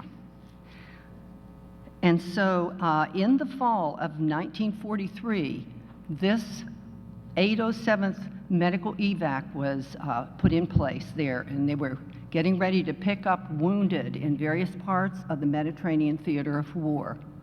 Agnes, you tell us some things about what it was like to be a flight nurse in those days. Now, she'd gone through flight training in Bowmanfield, Kentucky, and then was stationed on Sicily. Can you tell us something about that? Oh, Yes, ma'am. You were finished. Being a flight nurse, of course, was entirely different than working in a hospital. You had a stable ground, the first place to stand on, and the patients were somewhat different. In my case, we were evacuating Italy, and there's very few airplanes. We come in sometimes, and maybe there'd be no airplanes, and maybe there'd be lots of patients. Maybe there'd be patients and no airplanes. So we played it by ear all the way. And I was there a very short time because of other circumstances. I was on my 3rd flight, actually, because having had a round with dysentery and so forth for about 10 days, and I went back to work, and I got on this plane with 12 other flight nurses and 12 of our surgical techs and a crew of 4 on a C-47, and we took off, headed for Bari, Italy, to pick up patients. It was a flight of about an hour and a half. And just about the time we arrived over Barry, according to the pilots later, the radio quit. So we were strictly on our own. It was a very heavy cloud cover, so they didn't want to go down through it, I guess, and luckily they didn't. And so they flew around, and finally lost their way, I think, or lost track of where they were. And we flew around till we found a level place to put the airplane down, and it was on the side of a mountain, but we didn't know it was also a piece of German-occupied Albania. And we landed. The nose of the plane, before they got stopped, was in the muddy end of a lake. And we all got out safely and walked. The plane was right on the ground. We could walk out. And the only reason we weren't shot down, according to the natives later, was because one young Albanian boy said, no, this is not German, not British. This is American. It has a star on it. And he said, otherwise, he was telling us later, you would have been shot, is what they intended to do, one by one, as you stepped out of the airplane. So that was our first escapade, more or less, and from there on, it only got better or worse as the days went on. And we were immediately taken in. Oh, they shook our hands. They were so happy. And as near as I could hear, they were saying, Amerigo, Amerigo. And so we followed them like little sheep following their mama, and they took us to their home or to a place. Actually, I think it was their headquarters for their operations, and we stayed there overnight. And it was a stone house with slate roof, and it was raining just a little, just enough to get our uniforms nicely wet in the long, tall weeds as we walked about 2 hours to the house. And then we sat down around a fire. There was an open fire it wasn't a fireplace, it was a fire box. That's all they had in those houses. Very smoky house, lots of window and door leaks, so we couldn't suffocate. But we sat there and talked to one another. Where are we now? How can we get out of here? What's Albania near us to? And somebody mentioned Turkey, and they said, well, that's neutral. Let's try that. We thought we could walk any direction we wanted, but we weren't thinking about. There were quite a few Germans in there already, and along with another side of the Albanians who were sympathetic to the Germans, we'd best wait and stay with them, which we did a couple of days. And mainly when they got ready to take us someplace, well, it was a little bit too late that night. The Germans decided to take that town, and so, did I not? No. So we woke up in the morning to gunfire, and we didn't know which way to go. So we ran out the door, and some of us ran down the way and find the pilots. And they said, well, they're in a hotel down here on the main road. Well, there's only one main road, and we knew. We came in one way. We passed the German installation as we came in, so we knew enough to go the other way. And we kept running along, getting up higher in the hills. And the truck came along and tried to pick us up. And we got on it, and we rode a ways. And then pretty soon we saw airplanes overhead, and they were yelling, "Stuka, Stukas." So we jumped off this truck, and it was terribly high, and ran and tried to hide. About the time we all got off the truck, well, of course, they were gone, so we got back on. We did that a couple of trips, and the co-pilot said, let's get off this yellow thing on this main road and climb up this bank and crawl under these bushes, which we did. We thought everybody on the truck had done this, but they hadn't. There was just a handful of us. And so the rest had stayed on the truck, and they went elsewhere. And that night we began to count our numbers again and see where we should go, how we should go. The one man wanted to take us. The rest of the family evidently didn't want us at all. It was a little bit too near Berat for them. And so they tried to keep us out, and finally they decided, well, they'd let us stay. And they got us up very early the next morning before daylight to get us on our way again.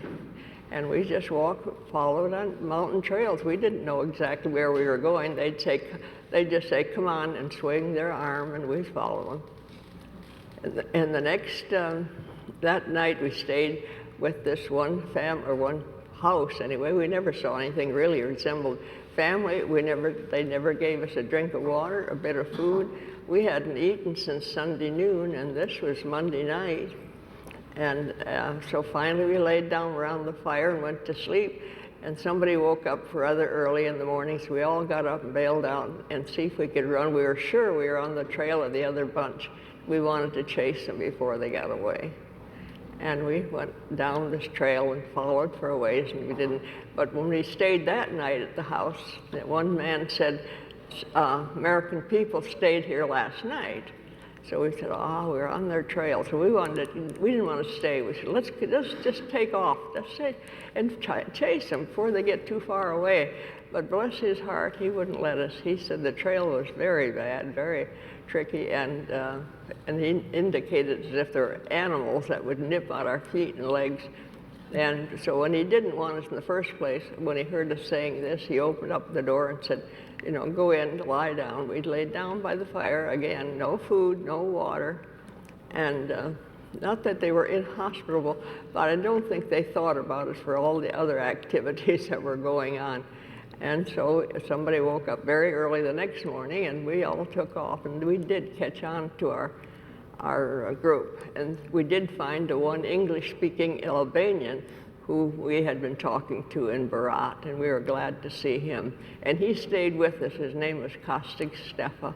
And he stayed with us almost the end of our trail until we got out. And bless his heart, he interpreted and kept us on the straight and narrow. However, he told us, I think maybe a few days later, we met up with all our crew, and we decided to write a note. He said he heard, and I'm sure he knew, but he was about to say it, that there were British in the country. So we said, well, let's write a note, and he said maybe we could send a runner. So we wrote a note, and he instructed the runner to find the British and bring a message back to us.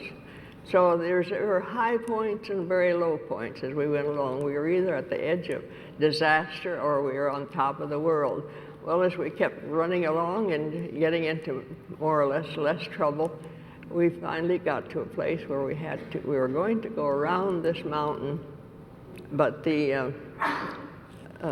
somebody gave us a warning that the opposite faction, those who were sympathetic to the Germans, would be waiting for us, not for the Americans necessarily, but for the bunch that were leading us. So then they had to go find somebody that knew more about the trails up on top of that mountain.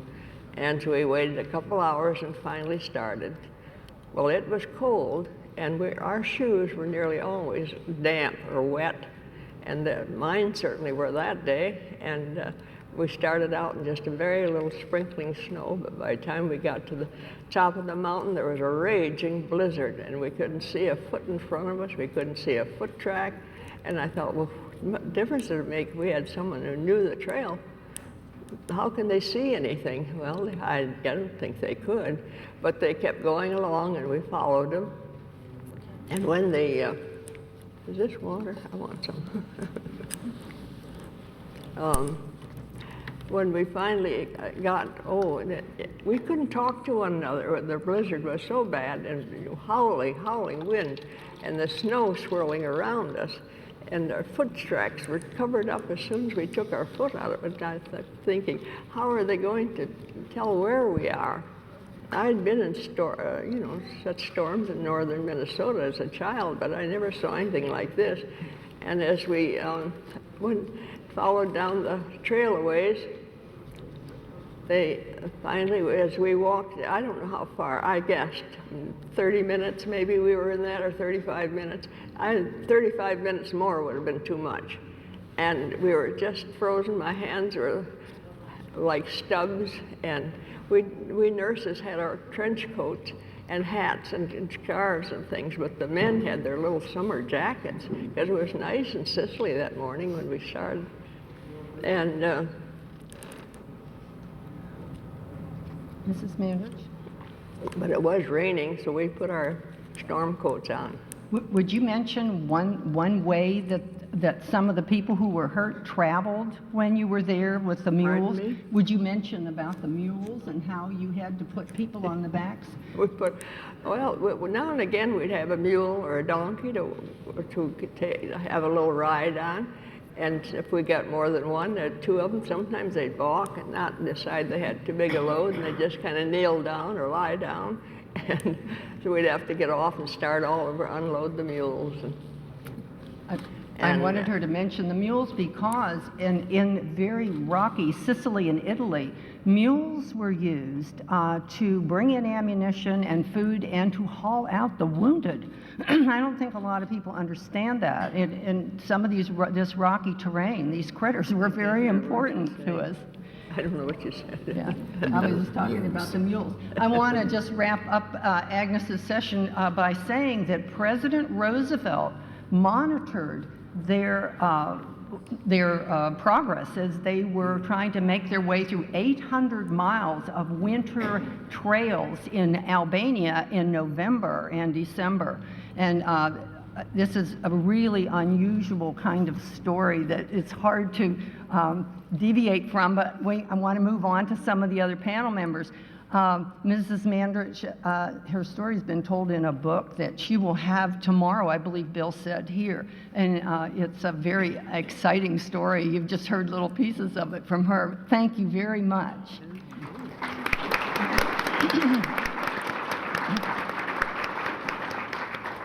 Meanwhile, in the United States, men were being drafted into the military and women volunteered to serve. Each state in the United States had a quota of nurses that they had to come up with for the Army and Navy nurse corps. However, there was one group of nurses that were a great possibility, but because of the pressures and prejudices of the time, they were overlooked. These were the Negro nurses who had been turned away from the recruiting offices then. And we have Margaret Bailey with us today, and if they had known that Margaret Bailey was destined to be the first lieutenant colonel black woman in the military and then the first colonel, they would have taken her in a lot sooner. But she literally had to fight for the right to get into the military. Margaret, would you tell us more about that? Yes. First, I would like to congratulate those nurses who were behind the lines and anyone who was behind the lines, because that is where I wanted to be. However, in 1941, they asked for nurses to join the military, and of course, all of the nurses applied. Black nurses applied. But they were told there was no regulation that would permit them to let us in. And so we went back. They didn't realize the power of women. Mrs. Roosevelt, Congresswoman from Colorado, all of the nurses' organizations made beelines to the Surgeon General's office to say, you must let these women in. And I think they went back so many times until he said, well, I'll take 54 and no more. And this is my version, and I think he said, I don't want these women anymore coming up to my office. And so he did let 54 black nurses in. However, they were told that they could only take care of black soldiers. Well, that was another blow. And those nurses stayed at Fort Huachuca for the longest time, and the 92nd and the 93rd Division of black soldiers were at Fort Huachuca, and we took care of the black soldiers. And we said, that's fine, we know you're going to get some good nursing care. And they did. Well, here we were. There were quite a few black nurses at Fort Huger, and they said, well, now, what are we going to do? I'm sure they said, what are we going to do with these nurses now? We have no more black soldiers. And you know that we had prisoners of war, Italians and Germans. The Italians had rejoined us. The German soldiers were still there.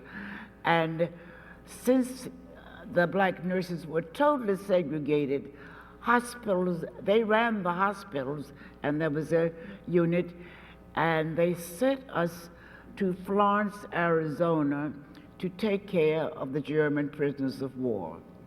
And I think today that probably sounds very good, but the Germans were very kind, and we did have lots of trouble, and they said, we wanted to be captured by the Americans because we knew we would get good care, and they did get good care.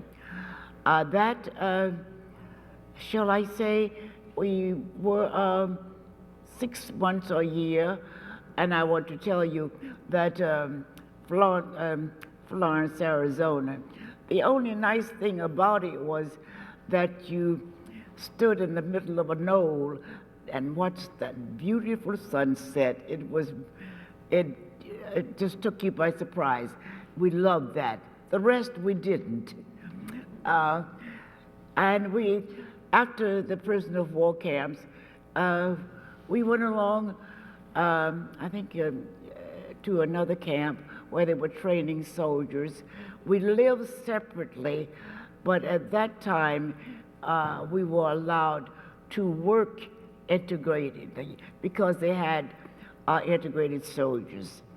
And I think black nurses were segregated for quite a number of years. But 1950, in the 50s, we were still segregated. But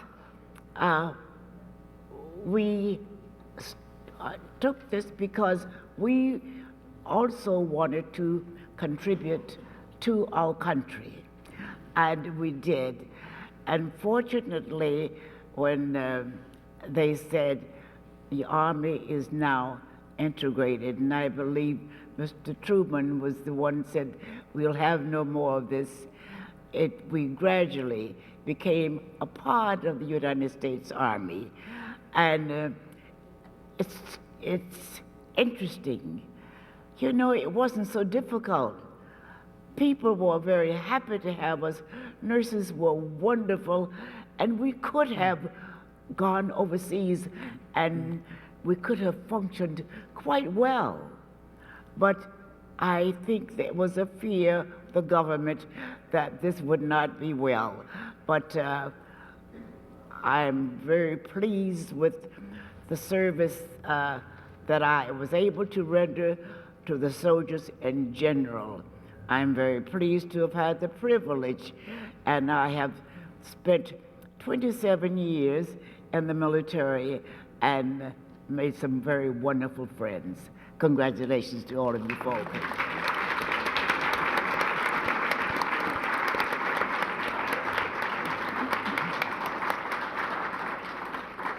Thank you, Colonel Bailey. While Agnes Jensen Mandrich was training Army flight nurses back at Bowman Field, Kentucky after she got out of Albania, and Margaret Bailey was fighting for the right to serve, the United States military in the Mediterranean theater of war had entered Rome. In England, 150,000 Allied troops were waiting to go across the channel on 700 ships and over 4,000 landing craft, all poised at the edge of the English Channel in Normandy, France. Harold Baumgarten was one of those thousands of soldiers. Dr. Baumgarten, would you tell us about that? And I will say he wasn't Dr. Baumgarten then. He was a 19-year-old soldier who later got his medical Right. I was not an MD in World War II, but I had a lot of medical experience. My outfit, the 1st Battalion, 116th Infantry of the 29th Division, was chosen to hit the most heavily defended beach on Omaha Beach, the Dog Green sector, the beach that was shown in Saving Private Ryan and The Longest Day. And they knew that being combat assault troops, we wouldn't have any medical attention. So the battalion surgeon, for the first time, the first aid kits contained their own individual morphine sulfate, 1 grain, in a little miniature toothpaste tube called a Surette with a built-in hypodermic needle. Battalion surgeon told us how to break the seal and inject it under any part of your skin to relieve you of pain. This was never used again for individual soldiers by the United States Army because they had fear of drug abuse. The only thing we were interested in is women and wine and song, but they didn't do it anymore. And now they also issued a couple little maroon capsules. These later became known as Dramamine, with 3 barf bags. So this was, it was about 50% effective for the seasickness in these 20-foot waves that we were going to go in tiny assault boats, smaller than the LCVP in the Louisiana Pavilion. But they didn't tell us that you're not supposed to take aspirins if you're going to get wounded. I took 2 aspirins at 9 o'clock on June 5th, and it caused a lot of bleeding. Now, what I'm going to tell you about today, I'm going to skip a lot of the gory things of these dead bodies on the beach, and we lost 150 in drowning, and ships blew up, and tanks sunk. I'm going to mostly tell you about the deficiencies in medicine and medical treatment in World War II, especially for assault troops. So I'm going to start out with, I had to cross 400 yards of open beach, and I hate to tell you that for a 19-year-old to see what I saw with body parts laying around and a wounded man with guts hanging out, and it was horrible. And they got no treatment, and the tide was very treacherous, 1 inch a minute. If they couldn't get off that beach, they drowned or got washed out in the English Channel. Now, I finally got, there was one covering place on the beach. It was a 25-foot cement seawall, which it's still there today, which tails away from you as you're going at a 45-degree angle with loose shale rocks on it. So our aim was to get to that cover, because the Air Force was supposed to give us man-made foxholes, but they goofed. So when I got to 120 yards from that seawall, I received my first wound. I was looking to the right at a huge pillbox, and I got hit with a fragment of an 88 millimeter shell, which ripped off this cheek over my ear, took away my left upper jaw, put a hole in the roof of my mouth, and I had teeth and gums laying on my tongue. I washed out my face in 3 inches of dirty English Channel water, and I swung my face over to the front, and Bedford Holback of Bedford, Virginia, one of the Bedford boys, was hit straight in the face by a fragment of the same shell, and he died immediately. I was surrounded by dead bodies, and I decided I better get off that beach. When I reached the seawall, there was a fellow named Dominic Suro of Company A, not a scratch on him. And we had to go down to our rendezvous, was to the east part of the beach, in an area called D1, which was the road going up into France. So I followed him, and all of a sudden I heard a clunk. A sniper shot him through the head. And he was bigger than me. I was 185 pounds and 5'10". I shrunk a little. I won't tell you why. But anyway, so he died. I got down to the rendezvous area, and my best buddy was lying face down in the sand. Now, this was about 7:15, and up on this seawall in protecting themselves with 4 wounded friends of mine from Company A, and one on my right died within 10 minutes because he had a severe face wound. Now, we didn't have any medical attention. So about 100 yards to the east, a boat landed with Captain Robert Ware, who was the battalion surgeon. He was against orders landing. He was a fellow from Virginia. He landed with 3 combat medical soldiers.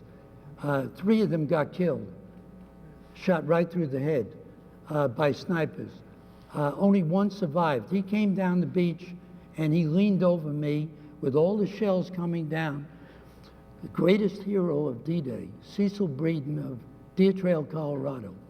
And he put sulfur powder in my face, wound. He pulled my cheek back in place. He made me swallow 12 sulfur tablets. That was the routine in those days. And I think he gave me a little morphine, so I got a little fuzzy-headed for a while. And then I never saw him again. But that was the initial treatment. He put a bandage on that stayed on from my entire combat, which was a day and a half. And at 10 o'clock, I looked out on the beach, which was being shelled by mortar shells,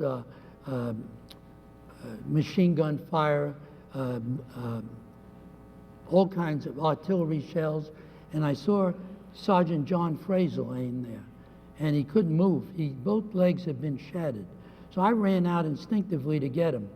And as I kneeled over him, I got 3 pieces of a mortar shell right through my helmet, into my skull, and the blood came down my ear and the back of my neck. And I put his right hand over my shoulder, and I crawled with him to the seawall, put him behind the wall. He's still alive today. Now, about 11 o'clock, I looked out on the beach, and there was 6 combat medics of the Company B of the 104th Medical. And they were treating about 30 wounded soldiers with IVs, suturing.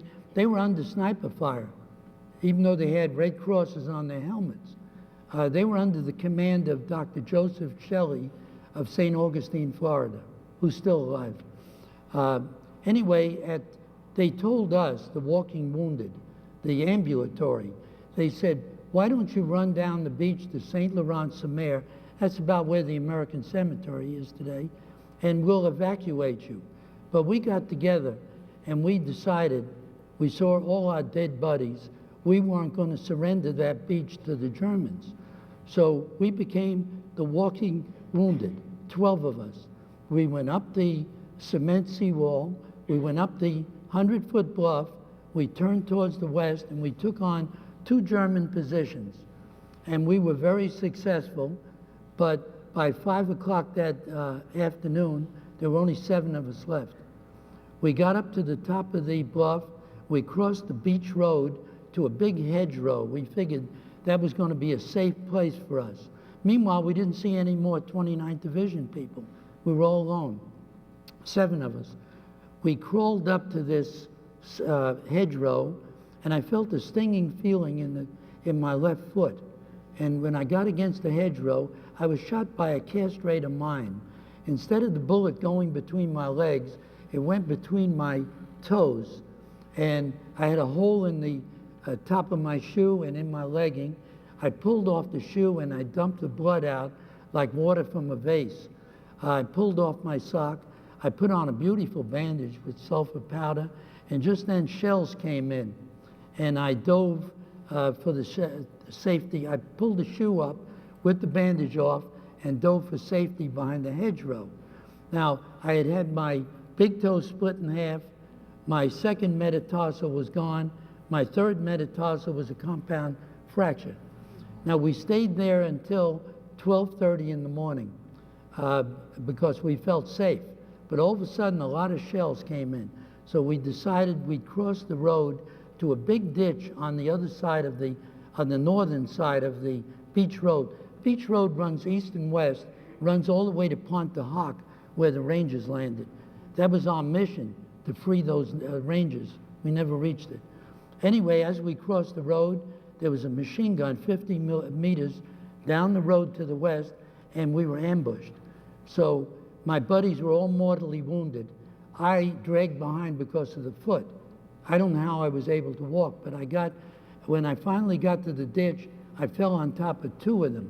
The only wound I got then, and that was 12:30 in the morning on June 7th, was a bullet through the cheek again, which took away a piece of my lip and this upper jaw. So there I was laying at 12:30 in the morning. These fellows were moaning and finally died. There were 3 German planes going over us at low altitude. In fact, I covered my watch, which was a luminous dial, which was kind of silly to do. That watch is up on the 3rd floor in a glass case, still functioning today. That's how I know all the times that was going on. Anyway, I thought we lost the battle. I gave myself a big shot of morphine. I was in pain right here in my hand. And I went to sleep until about 3 in the morning. And I looked out at the west part of that highway, and coming down the road was an American ambulance. Either it was a mirage, but it was silhouetted against this huge moon. And I decided, how was I going to stop them? I couldn't talk. The jaws were gone. Teeth and gums were still laying on my tongue, and I had a hole in the roof of the mouth. So how was I going to stop them? I picked up a submachine gun from a ranger that was one of our walking wounded, and I fired over the top of the ambulance.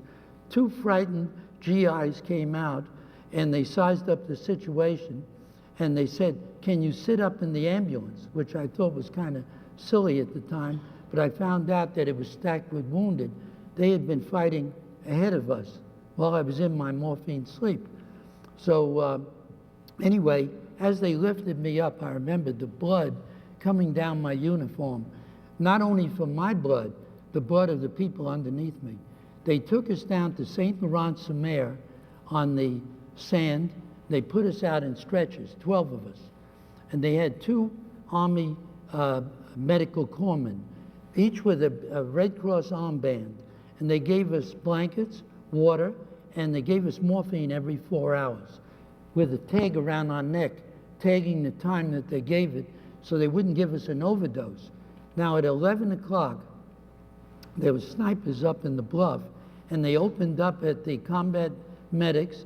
They shot them right through the Red Cross, so they had telescopic sights. They were killing the wounded. When they came to me, they shot me in the right knee. So that was wound number 5 on June 7th. Now, at 3 p.m., I was evacuated to LST 291. And I figured, great, I'm going to go back to England. They're going to take care of me. They took me to a little operating room with a Navy doctor in there, stripped off all my bloody clothes, threw it in the garbage. They tried to get my watch, but I covered it, so it's still in this museum. And I had plasma going in this arm, a glucose drip going in my mouth, and the doctor put 2 sutures in my knee because it was pumping blood. I was turned over to everything was left open, the cheek, the teeth and gums on my tongue, the hole in the roof of the mouth. I was turned over to a Navy corpsman who gave me royal treatment. He gave me clear soups, Dole pineapple juice, morphine, and penicillin every 4 hours. Now that sounds great, penicillin every 4 hours, but penicillin does not touch a battlefield wound. So, and when I drank the soup and the Dole pineapple juice, it was coming out my left nostril. They took me to Portsmouth June 11th. That was 5 days after my initial wound. So you can see in Iraq, a soldier that's wounded is 17 minutes back to a field hospital with full surgical procedures. So you can see where we were deficient in World War II. Now the reason it took them till June 11th, they had to land equipment, and the equipment came first. And they hit a mine, and the propeller was half blown off. So we had to limp back to England.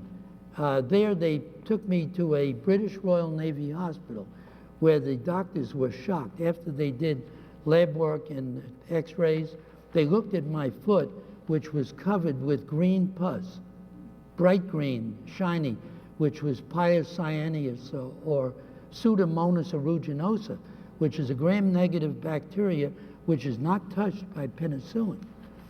So they took me to surgery. I figured they're going to lop off my foot, but they pieced each bone together, put me in a bird cage with a big full-head cast. They took the teeth and gums off my tongue, which was a relief, but I still had the hole in the roof of the mouth.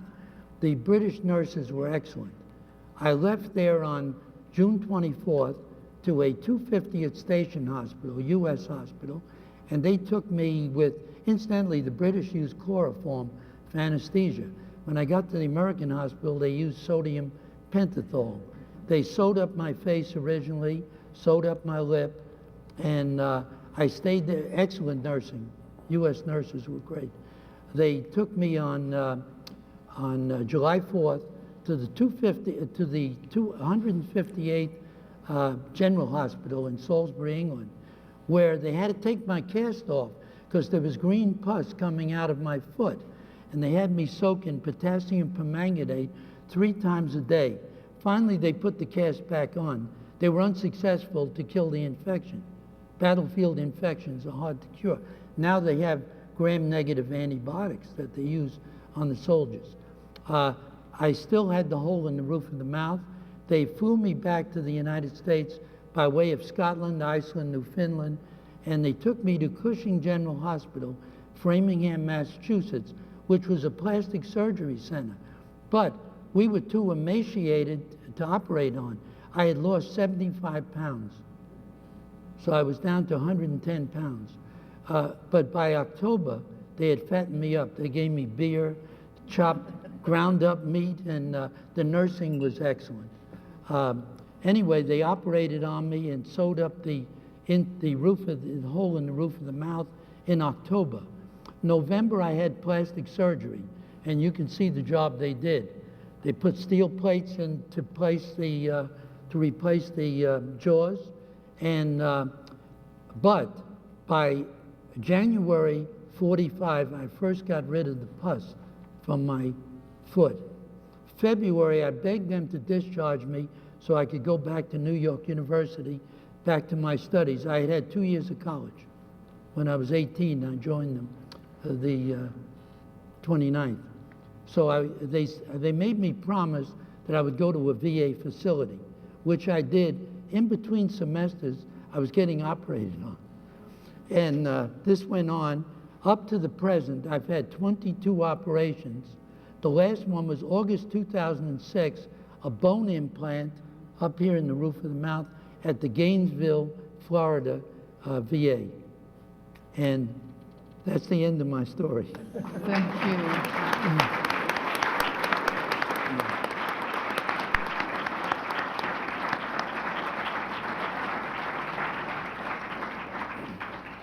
Thank you, Dr. Baumgarten. What a great illustration and description of what happens on the beach.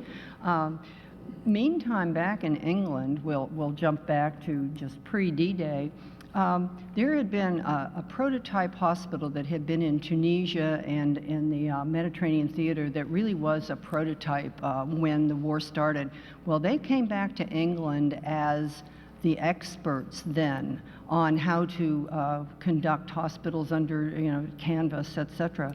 And this was the 48th Surgical Hospital. And it was located in England, and as every new hospital came from the United States into Britain, they all came through that 48th Surgical to get training that they needed and to hear the real nitty-gritty on how it was out in the field. And I think one of those hospitals was probably the 187th General Hospital, where Virginia Schuler-Visser was an Army nurse. And I'll say that Virginia was a young Army nurse because she graduated in, 1943 and went to war in it was January of 1944. So Virginia, tell us what it was like there in England. Thank you. You can see why I'm so proud to be an Army nurse and was an Army nurse, and it's great to hear the stories, and there were so many of them. When I spoke the other day, when I ended, I had graduated from nurses training. I had taken state board, but you had to pass your state board before you could be accepted in the Army. And so those waiting days were very, very frightening, but I passed state board, no problem, and entered the service in December, actually, of 1943. And I reported to Camp Carson, Colorado, and then we were there 8 weeks. I was stationed there in the hospital, and the first patients that had seen combat or been in the combat zone were some of the ski troopers that were in Alaska that came down. And we treated those guys. They'd been up there a year or two in the dark, you know, it was wintertime when they got back. So there were a lot of psychiatric problems that developed during that time. I stayed in Camp Carson, and I received within 8 weeks, I had orders to go overseas. And that's a pretty fast movement. I wanted to go overseas, but I wasn't sure I wanted to go that quickly. But we left Camp Carson, traveled by train, went to Longview, Texas, and there the 187th Hospital developed. And there were 80 nurses in the group, and we were there 12 days, and we were set up, the hospital was ready to go, a full general hospital. And we were loaded on trains, troop trains, and we had no idea where we were going, but I was very pleased to see that we were headed east. My geography had taught me that, because I don't think I would have functioned so well in the South Pacific. I don't like bugs and I don't like heat, so they sent me in the right direction. And we were on sea 12 days, and I was seasick every single day after we got out of port. But I did survive. We got to England, and we landed in Liverpool. We were held there for a day, and it was there when, at the evening, when they took us off of the boats and the ships. And it was a most eerie feeling, because for the first time we realized that we were in a war zone. And they held us on the ship till night, and we marched through those cobblestone streets at late night, and you heard not a sound except the clumping of the boots moving along. And they took us to trains, and we went to Swindon, England. And our hospital, the 187th, hadn't been set up in. It was partially built, but it wasn't ready for the nurses and the doctors to be assigned there. So we were billeted with English families, which we were in Swindon. And Bonita Schenker, one of the other nurses, and I were with a wonderful, wonderful English family. And we were there with them for 12 days. And it was really a great introduction. These people had suffered war for several years, and it made us realize as Americans that we were coming there. We were no longer as cocky as we had been when we first arrived. And when we got set up in our hospital unit, and we were near Tidworth, England, and we got there, and we were all set up waiting for patients. And of course, we all know on D-Day, June 6th, we were there, and we hadn't been maybe a day when we started receiving patients. And these were burn patients, some of them. Some of them were gunshot wounds, of course. And we were initiated very quickly on how to deal with the patients. And I think the transition that we made at that time was remarkable, because it had been such a short time since we'd left the United States. And after D-Day, well, before D-Day, every morning we'd get up and we'd watch the planes come in, some of their engines feathered. We knew something was going to happen, but we didn't know when. So we worked and took care of the patients who were coming back. And on D-Day, it was announced in the morning, and I remember that very distinctly. And of course, we all gathered down in the mess hall to see what was going on. And the planes came over, and pretty soon we started realizing that the patients were coming back, that it was D-Day.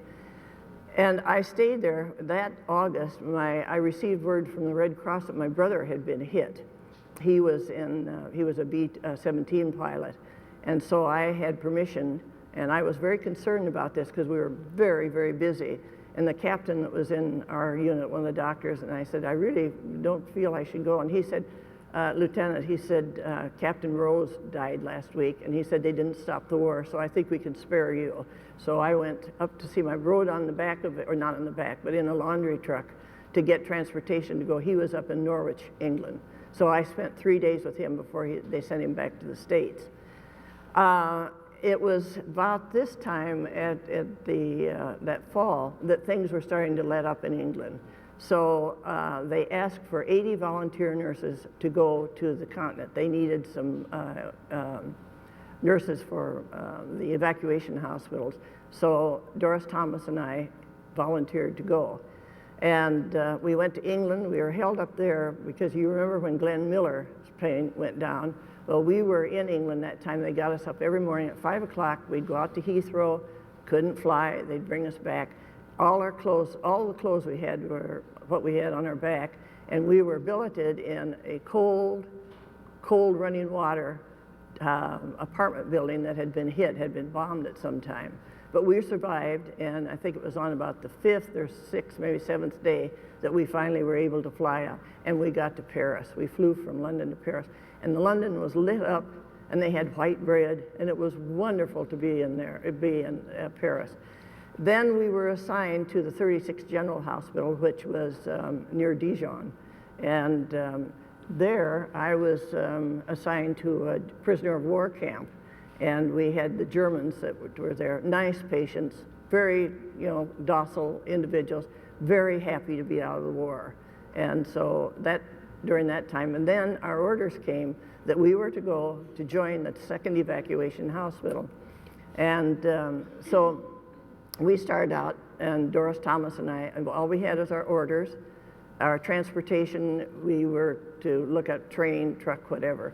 So we took the train from Paris to Liège, Belgium, and we were terrified because here, when you're attached to an outfit or in the Army, there's certain security about that. You know your outfit's there, but we were on our own then. So we traveled, we went to Liège, Belgium, and when we got there, we kept asking, does anybody know where the 2nd evac is? And they said, no, they were here, but it was just so chaotic at that time. Everything was moving, and it was scary. So we would stay at hospitals. We went along the way. Finally, we got to Weimar, Germany. And when we were there, the captain that was the head of the 2nd Evacuation Hospital was in Naumburg. And they got in contact when we were in Weimar and said, stay there. She said, I'll be there to see you. And she looked at us and said, where have you been? Like we'd been in the Riviera, maybe. We'd been traveling for days. We were tired. But we had to stay over a day till they could come and pick us up. And while we were there, one of the GIs said, hey, would you like to go see a concentration camp? Well, we really had no idea what a concentration camp was. We hadn't heard that much about it because we'd been on the move. And so we said yes. And probably that was the most searing experience of the war. I had seen people die, I've seen people wounded, but to see what had happened and what was happening at Buchenwald. They had removed a number of the patients, but there were still some there. Some of the ovens were still, of course, they were still there. But I think the thing that probably shocked us the most was stepping out from where the crematorium was, or they were, because there were many of them, stepping out and then seeing all these bodies stacked out there.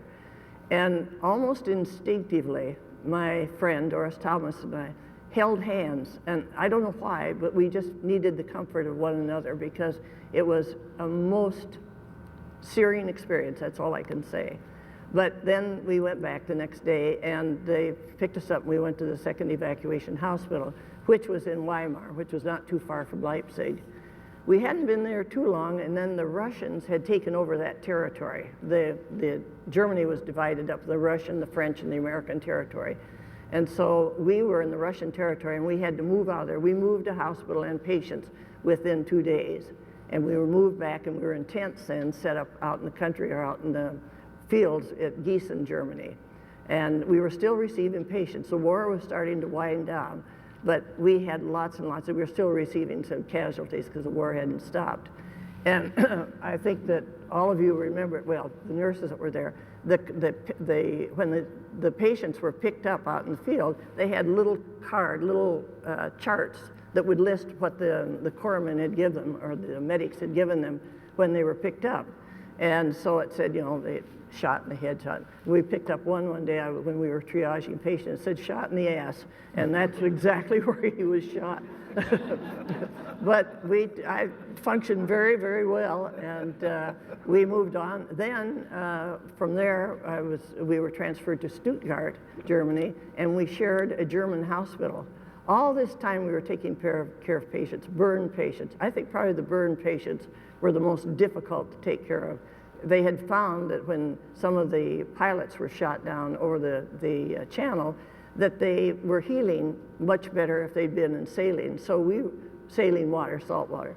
And we were supposed to try and keep them with the burn. I think of the one, I can remember so clearly that his arms were burned. And we tried with that. We didn't have plastics. We didn't have, trying to keep saline solution and keep that moist was very, very difficult. It required almost one being there full time.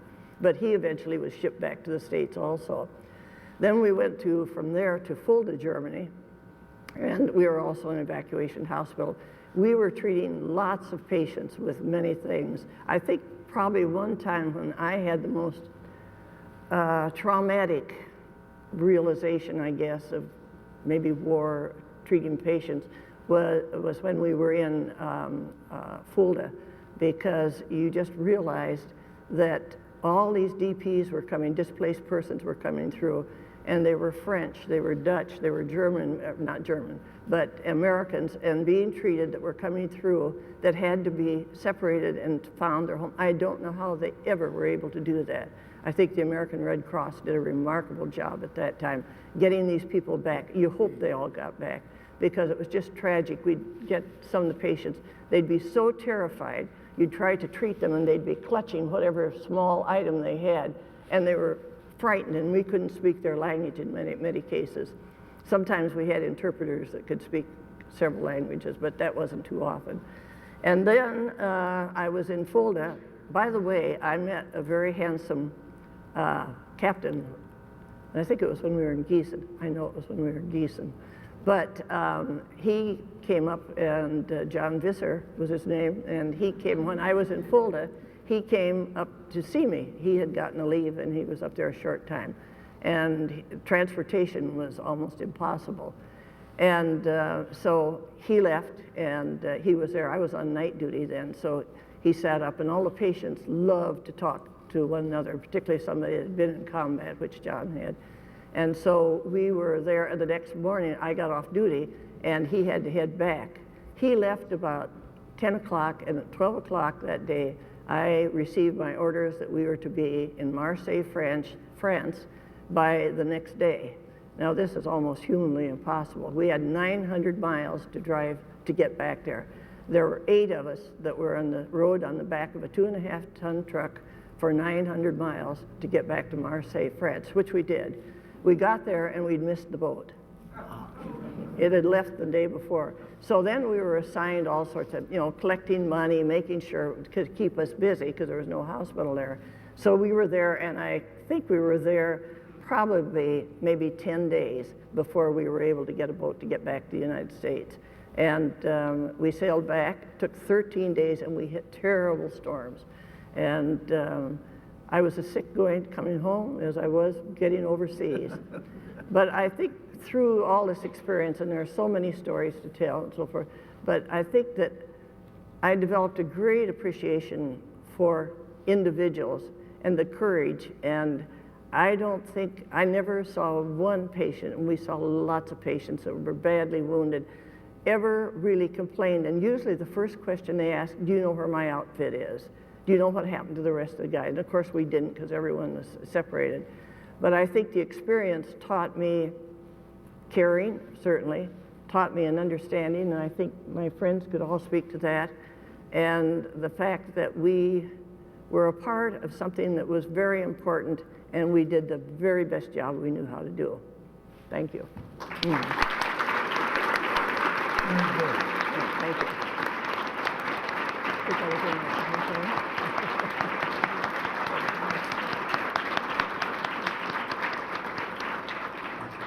I want to thank these folks who have participated, and I will say, because I know how underspoken nurses are when you talk to them about their experiences. I was just doing my job, but every one of them has a story like Virginia. It's wonderful to get to know some of those people. Right now, I'd like to know if anyone has questions that you would have for any of the people on the panel. We'll entertain questions probably for the next 10, 15 minutes. This is for Colonel Bailey. When you were serving stateside in the hospitals, I'm just curious, what was the race of the physicians you were working with? And or your other fellow workers in the hospital, the people who were administrating the hospital, cleaning, supporting you in the hospital as a nurse? Colonel Bailey. Yeah, I didn't quite hear it all. Would you repeat it? My main question is, were you working with black physicians or were you working with white physicians when you were in the hospital? Thank you, I got it. For the first year, I guess I would say they were black physicians because in terms of the discrimination, they said black physicians and black nurses. It was a whole black unit. We were not integrated. Then as time passed, and when we lived separately, then we began to be integrated in the working situations, and then you had black and white physicians. Thank you, Margaret. And it was a progress, and we finally made it. But and as I should say, those people whom we worked and we became integrated were real happy to see us. We could have been integrated much earlier when it comes to people, but I guess the rules tell you that you must do it this way, and that is the way it was done. I just want to make one comment about what they called the shortage of nurses that occurred in late 1944. And actually, I don't think most people know this, there was a bill to draft nurses, and it passed through the House of Representatives in March of 1945. And here we have black nurses and male nurses who they wouldn't accept either. Well, it went to the Senate, the bill did, and by the time it got to the Senate, Germany surrendered in May. And there really wasn't a lack of nurses. They were volunteering. The Army kept moving the numbers around without telling the Red Cross. And the Red Cross was the body that recruited the nurses and screened them prior to their going into the Army and Navy. And it seemed so unjust to me when I researched that to find out that these nurses were working so hard over there, and yet the group were kind of being blamed for not stepping up to the plate, and indeed they did by the thousands. Any other questions? Uh-oh, you have to wait. You got to get the microphone. I have a question for Ms. Visser. Yes. My father graduated from medical school in '43, so he was a doctor stateside. He took care of a lot of burn patients at Valley Forge. And he never told me a lot about what they did there, but he said when MASH came out, he said they were a lot like that. They used to work hard and play hard because of what they saw, what they witnessed. And I'm sure what y'all saw was so much worse than what my father saw stateside. Tell me what y'all did after hours. Were y'all kind of like those MASH doctors and those nurses? Did y'all cut up a lot because of what you saw? You know, you had to cut loose and let go of that. Did y'all? I don't think we had as much fun as they had on MASH.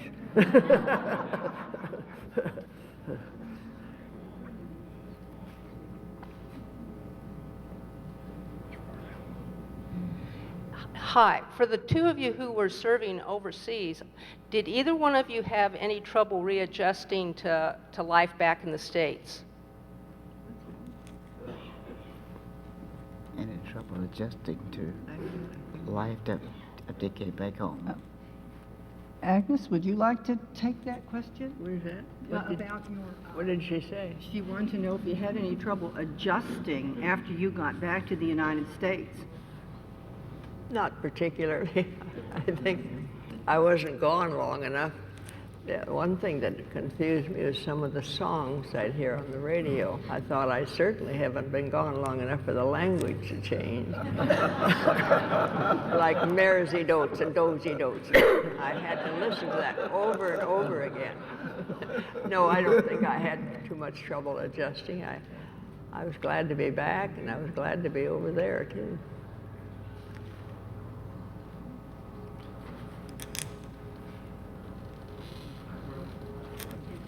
All right. This is not really a question.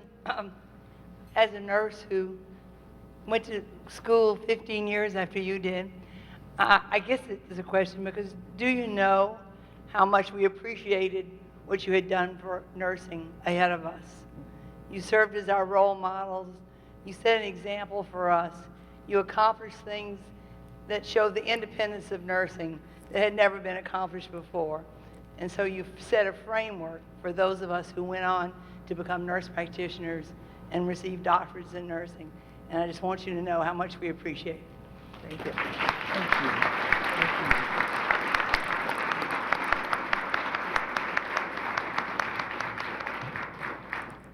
you. This question is for Virginia. Ma'am, did you have access to like penicillin and some of the other wonder drugs that were coming out at about that time? And you talk a little bit about that. Yes. First time I ever used penicillin was right before I went into the Army, and a young boy had a ruptured appendix, and the Army flew in penicillin. We had to mix that each time. The vials had to be mixed. And that was very rare because the Army wasn't releasing that. It was rare that we received that. But we gave penicillin, yes, overseas, all the time. We had access to penicillin.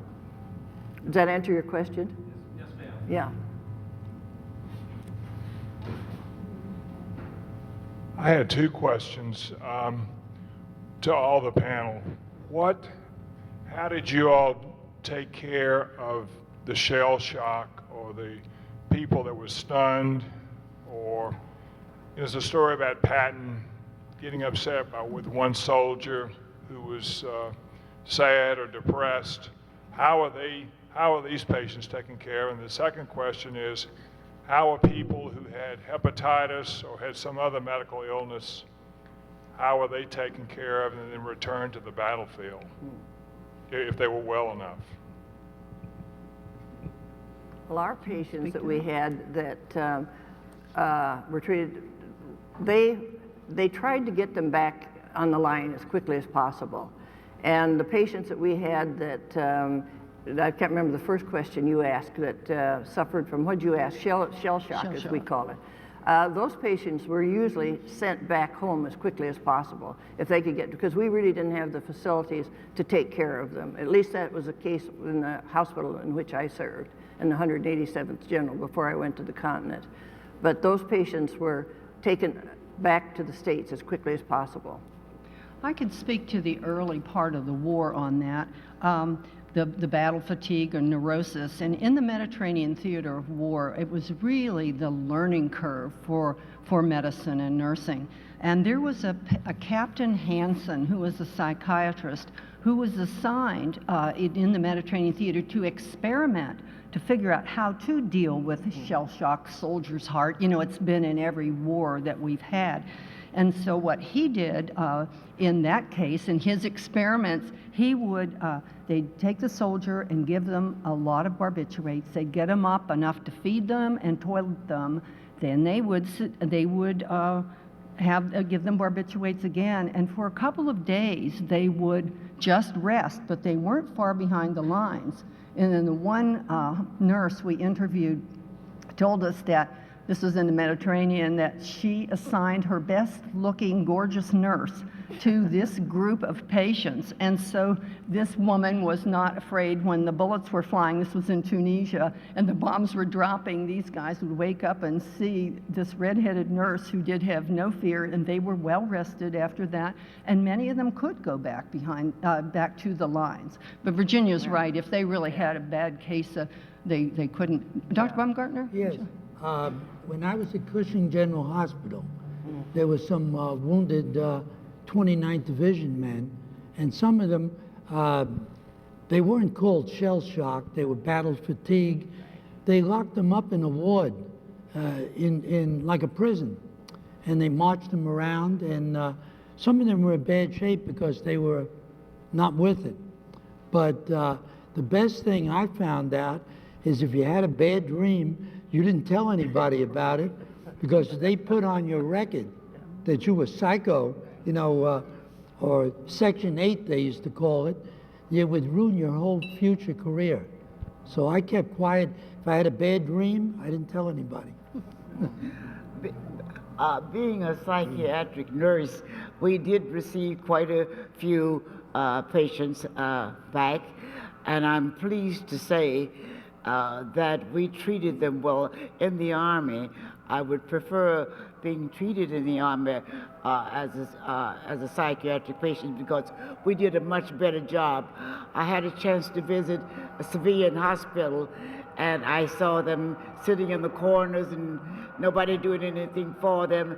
So the Army did a fine job of treating those patients when they returned to the States, because we had hospitals that were designated as the hospitals to treat those patients. I have a question about, you read a lot about that, especially near the end of the war in the winter, December of '44, about the incidence of trench foot and how serious that was and how it was dealt with. Anybody deal with it? I don't know that one. Well, Trench foot was very bad. The people, especially the Band of Brothers, they were out in the snow in one of the places. I think it was a place called Marketplace. They had to change their socks very often because the dampness got to their feet.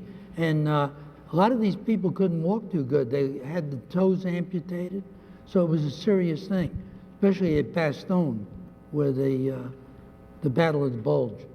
We didn't see many patients that had so-called trench foot, but because we were a surgical hospital, so those patients were sent on to other hospitals. I don't recall seeing any that, some of them had some difficulties walking with their feet, but that wasn't primarily what they were there for. They were for surgical reasons.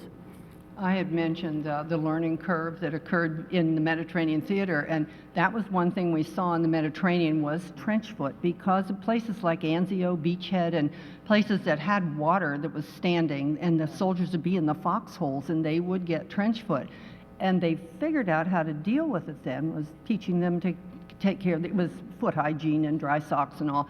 But it didn't translate to the European theater. It was one of the learnings that did not translate. We went through the same thing again with the problem of trench foot, and it put thousands of soldiers, took them off the line. It was a very serious problem. That was a good question. I had a question. I hope nobody had a flashback. I'm off on your far right. I hope nobody had a flashback with the ambulance drive-by a minute ago. I'm wondering, could y'all speak a moment to what kind of triage took place with some seriously wounded when they arrived at an evac, and particularly those patients that it was deemed, they were deemed not going to be able to make it, and so it was kind of like a hospice situation. Could any of y'all speak to that?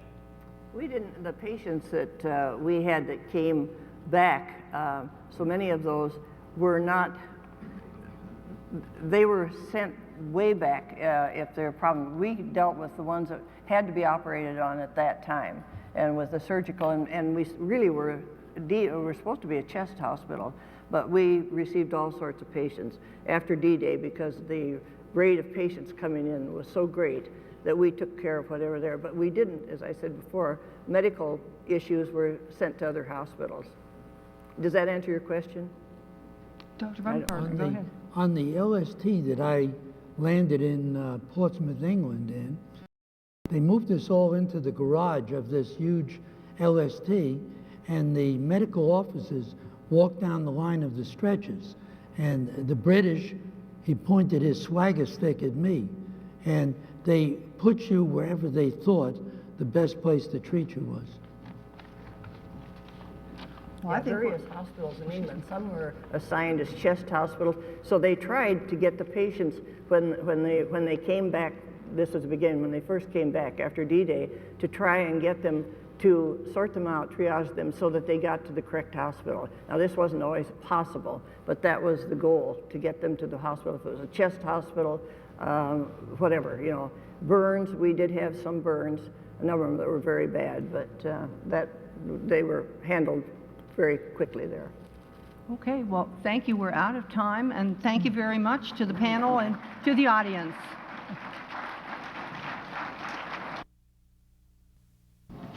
Hello, and welcome to the panel on the home front, slacks and calluses, war at home. Home fronts are usually thought of places behind the lines. However, in Hawaii, which was not a state in 1941, and in Poland, the home fronts were battlefields. Americans have been blessed with the fact that since the Civil War and until the terrorist attack on 9/11, the American people have not had to contend with war on our territory or with the occupation of enemy troops. We are fortunate to have a panel with us today who are individuals who are eyewitnesses to several home fronts in World War II. Human beings tend to look through life through their own windows. So what we will receive today from this panel is we will see windows, their view of what went on their home fronts during World War II. I'm going to first introduce our panel, and then we will have our initial discussions. Jaroslav Jurek Kapalkovitz has a BA from the University of Dublin, and he has a PhD from Indiana University Bloomington. He's been a professor since 1963 through the year 2000 in political science and Russian and Eastern European studies. He at the University of Kansas. Now he's retired and he is professor emeritus. He's published numerous articles and co-authored or authored 5 books, the latest of which is The Politics of Idiocracy. Most importantly for this panel, Yuri was an adolescent of 13 in September 1939 when Poland was attacked by Germany. Dorinda Nicholson is a native of Hawaii, and she was living at Pearl Harbor in December 1941. Dorinda has undergraduate, graduate, and postgraduate degrees in counseling and psychology. She works as a psychotherapist. She has written 2 books, Pearl Harbor Child and Remember World War II, The Kids Who Survived. And she's also produced a video on Pearl Harbor Warriors. She'll give us a civilian point of view and an eyewitness account of what happened on December the 7th, 1941. Dr. Lynn Ashley is a Rosie the Riveter and a WAC, Women's Army Corps. She has an undergraduate and doctorate degree in education from the University of Cincinnati, has been an educator, a facilitator, and a consultant on women veterans, women in the military. She's on the Governor's Advisory Council for Women Veterans in Ohio, and she's in the Ohio Veterans Hall of Fame. She chose to start out supporting the country in industry and then moved in as a member of the military. As a prelude to World War II, in September of 1938, Germany annexed Czechoslovakia and then picked up parts of it and picked up the rest of it in March 1939. In April of 1939, the Italians annexed Albania. In May of 1939, Germany and Italy formed a pact of steel with a 10-year military and political agreement. On 24 August 1939, Hitler put forth his surprise Nazi-Soviet non-aggression pact. On 31 August 1939, the Nazis set up and implemented Operation Canned Goods. The Germans took convicts from one of the concentration camps, dressed them in Polish uniforms, gave them fatal injections, delivered them to a forest 10 miles west of the Polish border, positioned them as if they were advancing into Germany, then shot them. Then they invited the press to come to this spectacle. The SS, as a second step in Operation Canned Goods, escorted one remaining prisoner who was dressed in civilian clothes, as were the SS. They came to a small town in Germany, took over the radio station there, broadcast inflammatory statements pronouncing that the Polish had attacked Germany and urged Poles to join the fight. The disguised SS staged a shooting and a shouting match over a live radio mic, left the prisoner for dead as a firebrand Polish broadcaster. The next day, with the German army poised on the western border of Poland, and the Soviets secretly scheduled to attack Poland on 17 September 1939, Hitler announced war in the Reichstag and to the German people. The German armies advanced against an unprepared Poland on 1 September 1939. The Polish army was outgunned by the new German blitzkrieg. Within days, the Polish Air Force was destroyed. The army was set into disarray, and many civilians were fleeing for their lives. It was into this chaos of war that 13-year-old Yarek found himself.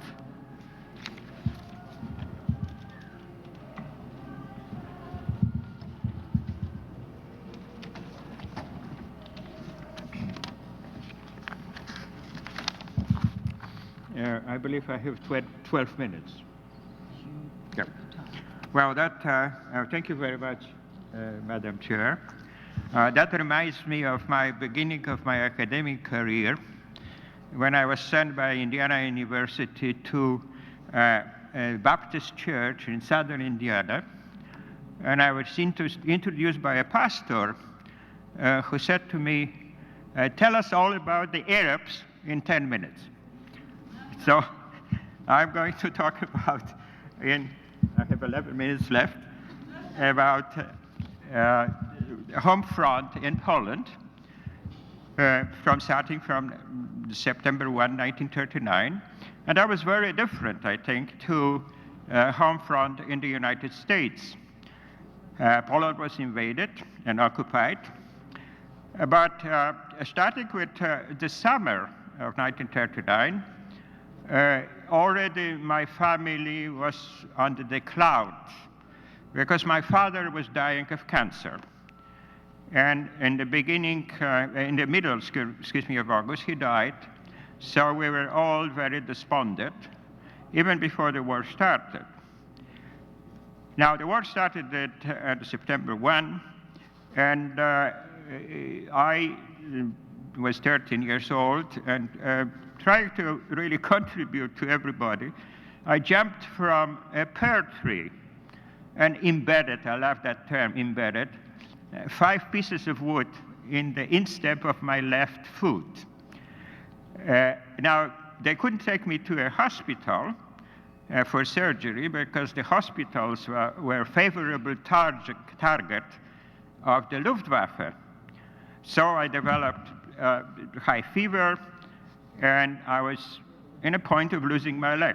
Fortunately, I was very strong, apparently, and only in October, I had an operation without any anesthetics, because all the anesthetics was gone for the wounded soldiers.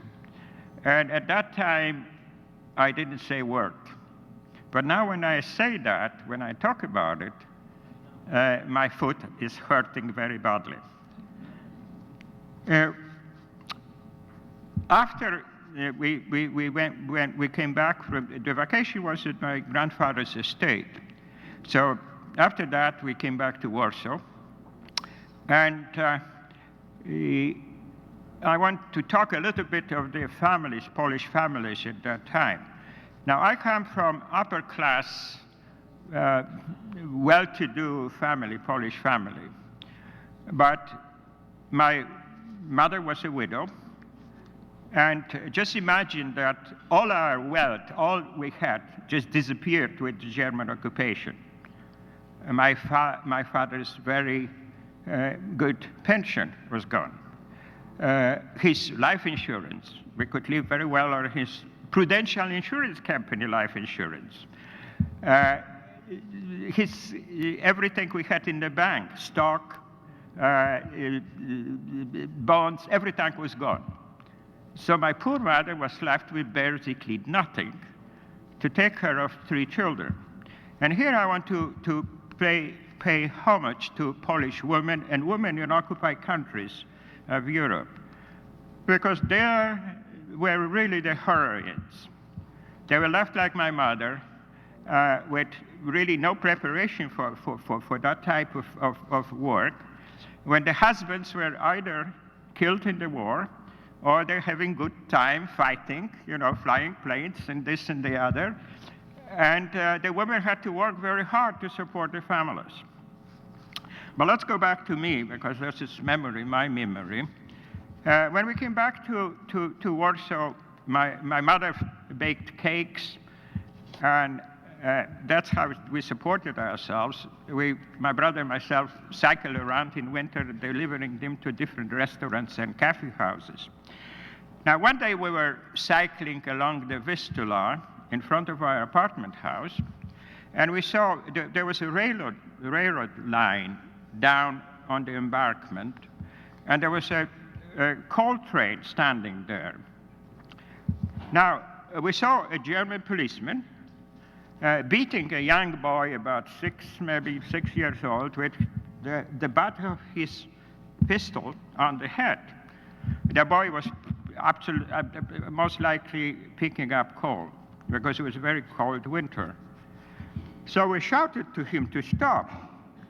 Now, without a word, without any warning, he turned around and started firing at us. This was the first time I heard bullets, German bullets, whistling past my ears. Now, that was a lesson that any German has a license to kill any Pole or any Jew or any non-German who challenged them. Now, Germans abolished all the schools for Poles above grade school. So I was enrolled in the locksmith school. And I must say that I was not very good in making locks. Somehow when I filed things, they always, instead of straight, they came this way. But I was rather good in figuring out how they work. So that was when I then was in the underground.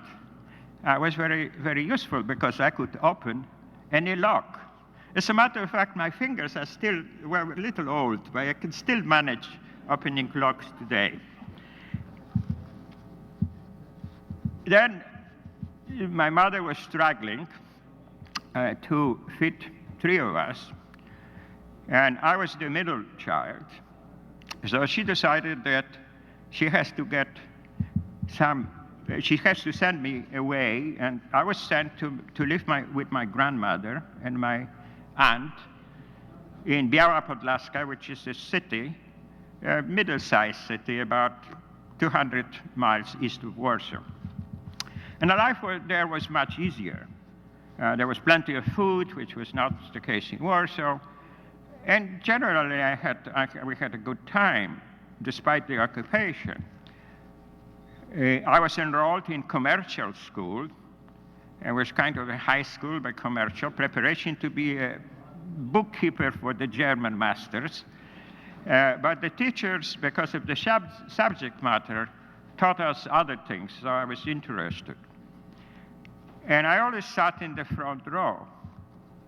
Now, one day at school, and I was already in the underground, I was already in the resistance. One day in school, the door opened, and I wouldn't call them gentlemen, three characters came in leather coats. And that's why the Gestapo used to dress. So I jumped out and I ran on top of the desks. Fortunately, the window was open. I jumped out, practically in the arms of the German policeman who was standing under the window.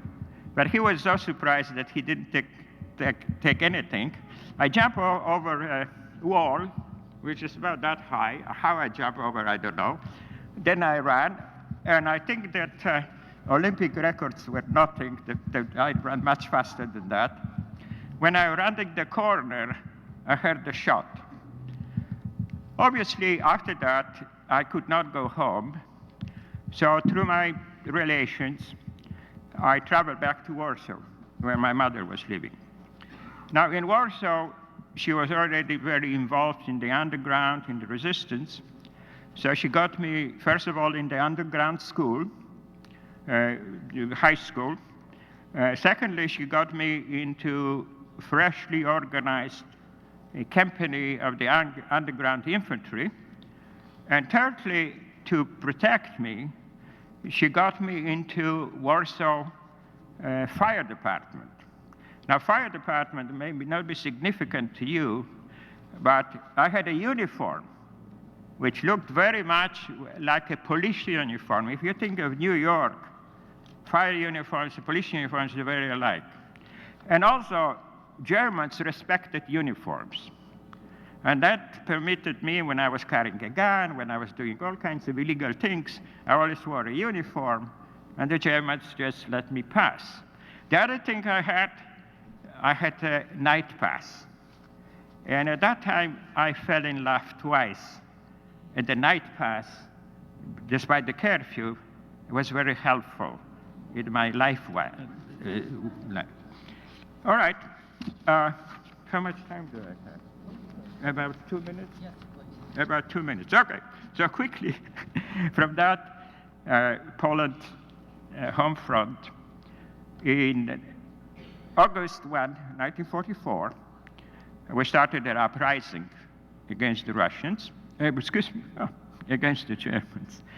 And the Russians were just across the Vistula, but they waited for us to be destroyed. And we fought for 63 days, and eventually we had to capitulate. But recognizing our stubbornness, I think, and well, I have to say our bravery, the Germans gave us POW status. So I became a POW in Germany, but I didn't like Hitler's cuisine. So I escaped 3 times.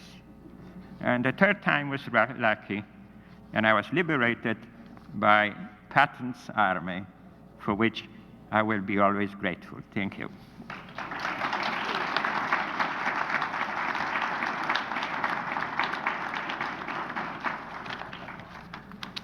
Thank you, Jörg.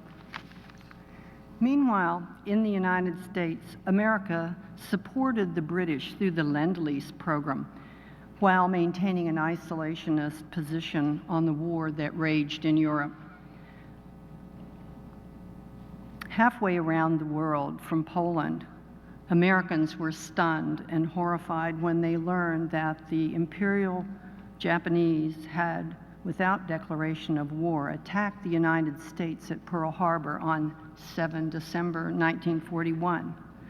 6-year-old Dorinda Nicholson was living on Pearl Harbor at that time, on that fateful morning. Dorinda? Thank you, Rosemary. And I think, Jarek, who you just heard, we decided in checking with each other that we have a unique distinction as speakers today. We both have the longest names in your program. In fact, we were measuring, and I think his comes out just a little bit longer because his nickname was there. But look at us here on the podium today in different parts of the world. And in my part, Hawaii, in the middle of Pearl Harbor, I'd like to tell you about what the home front was for us. My mother always carried this little black purse, this little coin purse with her. She carried it every day from December 7th on until the day that she died. I looked into her purse, and here was the little black coin purse with the head of a bullet that we dug out of our kitchen wall that was embedded there on the morning of December 7th, 1941. We had come to live in Pearl Harbor in a small civilian community, my Hawaiian mother and my Scotch-Irish father, and within a few months we would become eyewitnesses to the attack that brought America into World War II. So in the short few moments that I have with you today, I would like visually to take you there and to show you what it was like to be there during that time. And I've often thought how fortunate we are. My gosh, what if I had been in Poland? What if I had been anywhere else? This was a huge war that affected many, many countries and on both sides of the world. And as an American, for 2 hours on a Sunday morning, on a date that will live in infamy, we were under attack. But we didn't have to go through the rest of the war like my counterparts who were children in other parts of the world. I wrote that in Pearl Harbor Child, which is my account of what it was like to be an American child during that time. And I wanted the children of our country to have that experience, and I wanted to keep that experience for them. This is my Hawaiian mother, my baby brother, and myself, my Missouri dad. Just a few, really 100 yards from Pearl Harbor.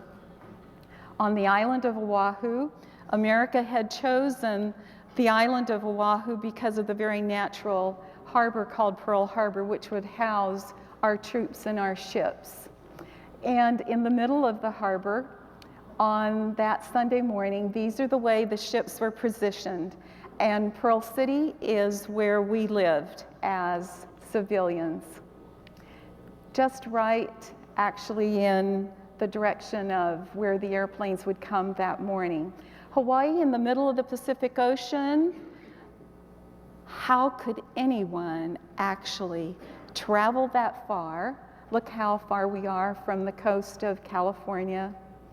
And Hawaii is the most isolated landmass in the world. We had kept our eye on Japan, thousands of miles away from Hawaii, but not expecting that this would be a war that would be fought by air. So we felt very safe.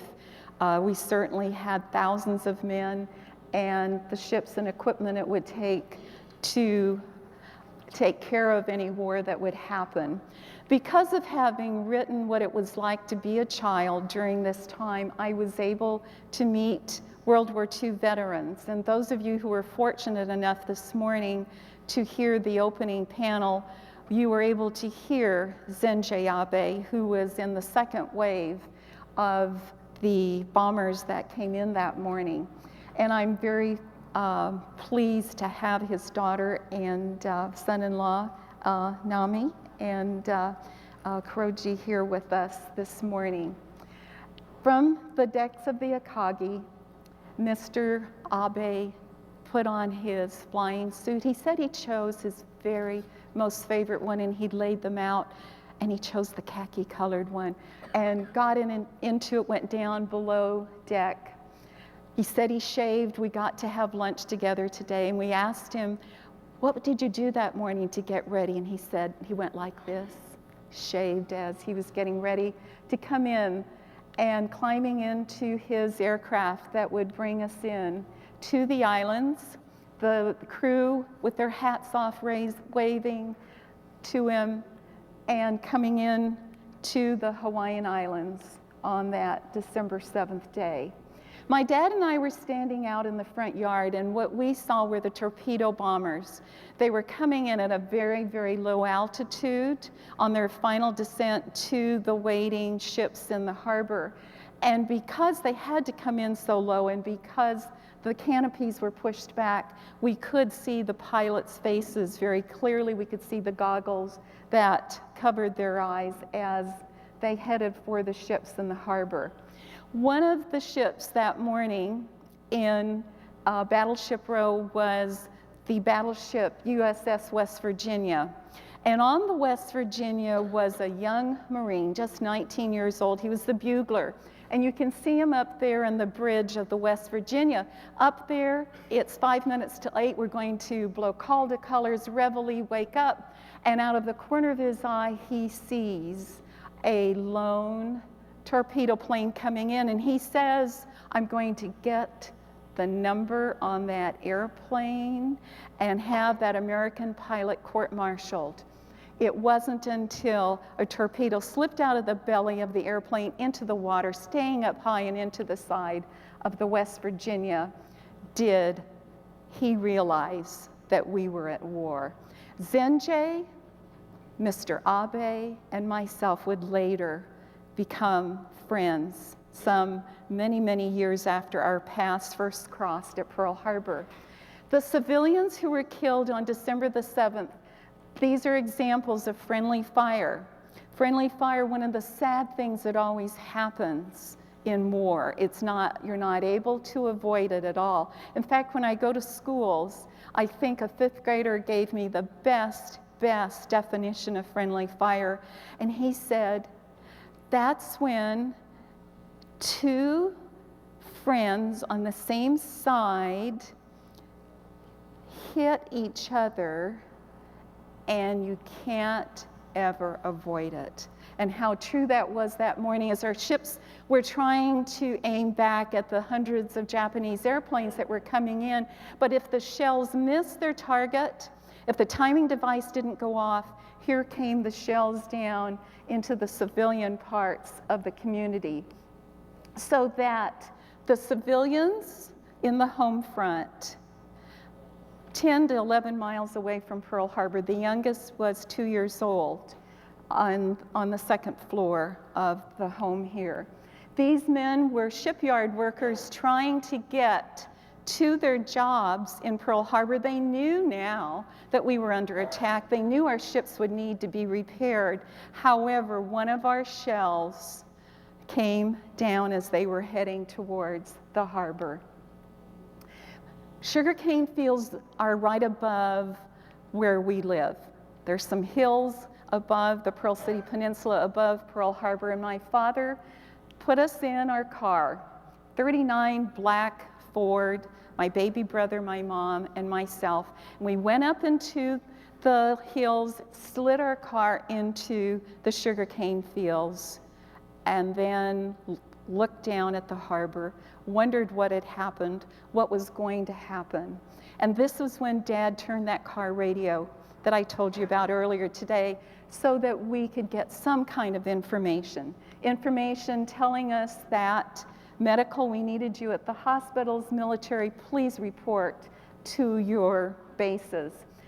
The military police were now under martial law, and very different from home front if you grew up in the middle of the country, the Midwest, or other parts of the US. But in Hawaii, this was what the home front was like. We lived under martial law. Some of those martial law rules went into effect immediately. We were taken, because we couldn't go back into the harbor, to a sugar mill, and here we stayed for about a week. And the area where our houses were did need to be not debriefed, but cleared certainly of any shells. And then we were allowed to get back home about a week later. But immediately the money is marked, there are inoculations, curfews. One of the things I don't have listed here, which sounds so much of similar to what might have gone on in Europe, was if you were Japanese and you worked anywhere near the waterfront, you had to wear a big J on your shirt. You could not have more than $200. You could only speak English on the telephone, which meant your telephone calls, of course, were monitored. These were just some of the things. Here's the head of that bullet that my mother carried in her coin purse, the way the money was marked, the way it looks on the other side. Fingerprinted. Here we are getting our fingerprints so that we could have an ID that we had to have with us at all times. With our fingerprints, and on the other side of this, it had our blood type. You did not go anywhere without your ID to identify you and without your gas mask. And this is American history. You know, this is not the other parts of the world, but this is the way it was in the islands.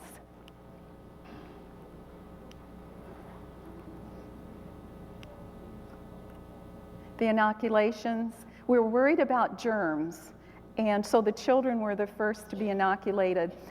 Actually, we took this picture because my father, who lived in Missouri, had no way to we couldn't use the phones. That was for military use. And mail now was just going to take weeks and weeks to get to the islands from the islands rather, in or out. So my dad took a picture of me in my new hula skirt. So had no idea that later that this would find its way into a book to show you how our headlights had to be marked. At the bottom, it's painted a dark black enamel, the top gray, and a shield over it with just a little sliver of light that allowed you to drive at night and be out. Barbed wire everywhere around our islands. I'm not sure how anyone really thought barbed wire was going to keep any enemy forces off of the islands, but this was what it was like. And I grew up during this time. All of my elementary school years were spent this way with barbed wire and signs of war. The famous Royal Hawaiian Hotel with the barbed wire. Gas masks everywhere that you went. We had drills at school, so you would reach under your desk, pull out your gas mask, open it up, hold your breath, go into the hallway when you put it on. And then your teacher would give you a prize if you were the one that could hold your breath the longest. The quickest way to get bomb shelters, and the first ones were at schools, were to dig trenches. We were out of school until February. But look, the teacher, even on his hip, has his gas mask with him. In some of the downtown districts, the bomb shelters are made of wood. Some people built them in their own backyards. Censorship, look how quickly this happened. By December the 15th, or even sooner, we are now censoring the mail. Every piece of mail is opened, read by a censor who's trying to decide if you're a terrorist. Gosh, we think of words like that, but were you sending any kind of enemy secrets? And one sailor had written his sweetheart, and she was to send him her measurements because he wanted to send her a sarong from Hawaii. And when the measurements went through the censor, it was cut out because that had to be some kind of a secret enemy code. I'm often asked, weren't you scared? This is what I was scared of. See those American soldiers, but those American soldiers have bayonets. And the school that I went to was next door to our governor's home, still our governor's home. And I would not walk in front of them. I had seen all those John Wayne movies, and I knew what happened with bayonets. So in my child's mind, this was what was scary to me. And camouflage netting everywhere, signs of war everywhere.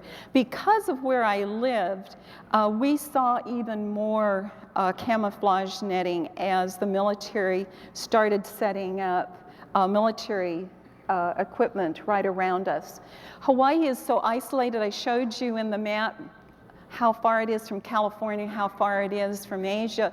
Everything, even today, has to be imported and comes in by ship. So we are within hours of the attack at the stores, knowing that we are not going to be getting anything. And as I said, we rely on everything to come in for us. We didn't, gosh, there's so many stories. We couldn't get all of the goods that we wanted. Oh, I do need to show you this before we go on. We had to send the women and children away. So that's the face of the home front. The women and children, we're sending you away. We don't have enough food to feed you. If you're military, you had no choice. So this is what the downtown streets looked like. You don't see any natives here, but just young boys from all parts of the world. And the story of what happened to the Japanese, those in Hawaii did fare a little bit better than the ones along the coast of, our west coast of the United States. We did some in internment camps, but nothing like those, again, in the west coast. And here is, we're out of time, but let me just take you very quickly to the Japanese that fought in World War II are recycling.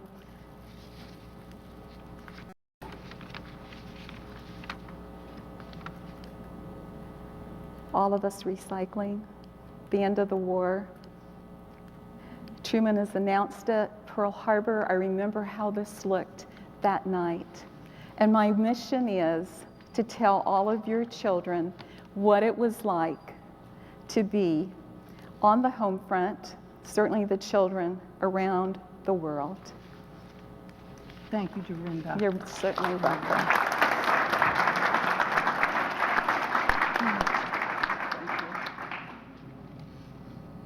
Sorry. Meanwhile, excuse me? In the meantime, in the United States, the people were galvanized by the attack on Pearl Harbor. There was some sandbagging on each coast. There were guns set up along the Gulf Coast. There were people who worried about the Mexican border. There were blackouts. People had blackout curtains. And many people began to move about. A lot of people joined, or the military were drafted. And a lot of the industry had to shift gears for the war effort. And we're going to hear from Lynn Ashley, who served on the home front, at first as an aircraft worker for Douglas Aircraft, building planes that would fly over the battlefields of the world. And later she joined the Women's Army Corps, so she served in several capacities. Lynn?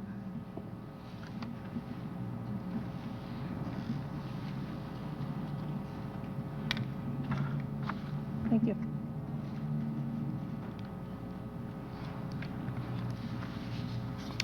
Yeah, I'm Rosie the Riveter, was. I had been working for Kemper Insurance Company in the Merchandise Mart in Chicago, and then I moved to the Quaker Oats Company. When my brother went overseas to England as a fighter pilot, I left the Quaker Oats Company and applied for a job with Douglas Aircraft northwest of Chicago in what you now know as O'Hare Field, in that area. I reported to Douglas and began my training as an assembler general, job class MK 40263, on June 21st, 1943.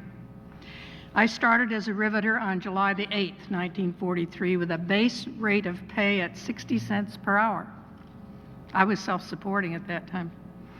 My employee requisition card was stamped with subject to any shift, but I worked days from 8 a.m. to 4:30 p.m. I was assigned a clock number and a badge. I was placed in a training class in which I was taught how to handle a rivet gun and drill properly, learned the sizes and types of rivet sets, the rivet code, nomenclature covering aircraft tools, the structural parts of an airplane, brief blueprint formulas, together with templates as used in aircraft production. There was also instruction in the size and configuration and operation of the bucking bar, which was used to flatten the rivet stem. The training usually lasted about 10 days to 2 weeks, and on-the-job experience went into play after the formal training. Needless to say, not having used a rivet gun in a long time, my skills are a little rusty. However, I can use a drill and other tools quite effectively. I worked on the lower right front of the fuselage, just behind the door, attaching the skin to the frame. The skin is the aluminum sheeting that provides the sides to the aircraft you ride in today. I worked with another person who held the bucking bar while I drove home the rivets. Flattening the stem of the rivet held the material in place. If you look at an aircraft, as you enter a door, you'll see a circle of, perhaps you'll see the rivets if they haven't covered them up, but you'll see the heads of the rivets around the door. I rode in a carpool, which necessitated me riding a streetcar several miles to meet the carpool, and then driving the rest of the way to the plant. It was a long day, but I felt fulfilled and helpful. The employees of Douglas Aircraft at the Chicago plant came from all walks of life, from a second-place beauty queen, a painter, an ex-wave, a noted sculptor, and representatives of other occupations, including many who had husbands or wives serving on active duty in the military. The C-54, which is the aircraft that Douglas was building at that time, was a 4-engine, heavy-duty transport plane, and there were hundreds made. The slogan for Douglas, for the particular area that I worked, was "Fly in July." And this slogan has had its inception in time of peace, not knowing what was in store. From the beginning, this airplane was destined for large-scale production. The number of structural parts and fittings was held to a minimum, and the entire plane was built of prefabricated panels and subassemblies in order to provide the greatest possible number of workers as possible. The C-54A was called the Skymaster. Many famous people, including President Roosevelt, flew on the C-54. It carried troops and supplies around the world. Many flew after the war in the Berlin airlift. I learned a lot, besides how to use a rivet gun. I learned to work with others in a trying situation. I felt the camaraderie of those who, like I had, close family members or friends in harm's way. I'd like to call attention to some materials that I have. I contacted Boeing, which is the great-great-grandchild, I guess, of Douglas Aircraft. Boeing operates currently, and asked them to supply me with some material, if they could, up from their archives to give a little bit of shape to this presentation. They were very cooperative, and I have some materials. If any of you have any interest in looking at them, contact me. I have some pictures, and I have some copies of newspapers that were circulated twice weekly at the plant while I was there. So those are available if you want to look at them. And I'd like to thank Douglas for their participation in this effort on my part. My affiliation with Douglas ended as I heard rumors of Union entry, and I left and joined the Army, beginning my training at Fort Oglethorpe, Georgia in January 1944. Before I get into further of my own personal experiences, I'd like to just give you a little insight into the history of women in the military and how this all happened and how this all came about.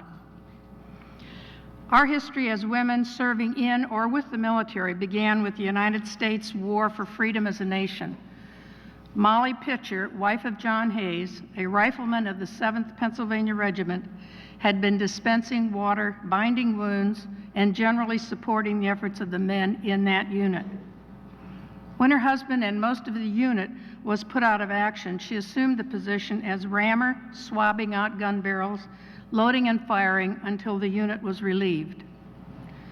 Though her identity may be in question, the fact is she represents the women who were routinely present in the Revolutionary War.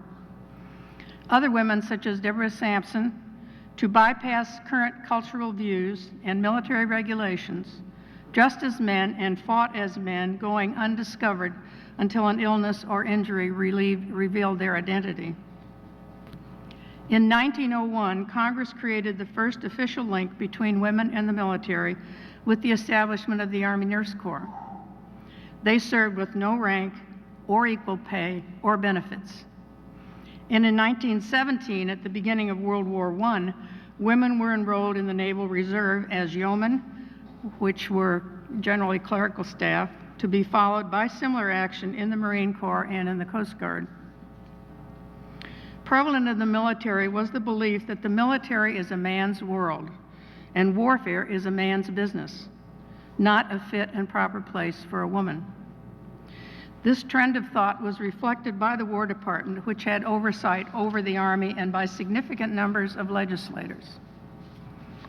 However, one legislator, a congresswoman from the northern part of Ohio, Edith Norse Rogers, became interested in the issue after World War I, when women who suffered ill health as a result of their service in that war and who were not covered by benefit needed financial relief.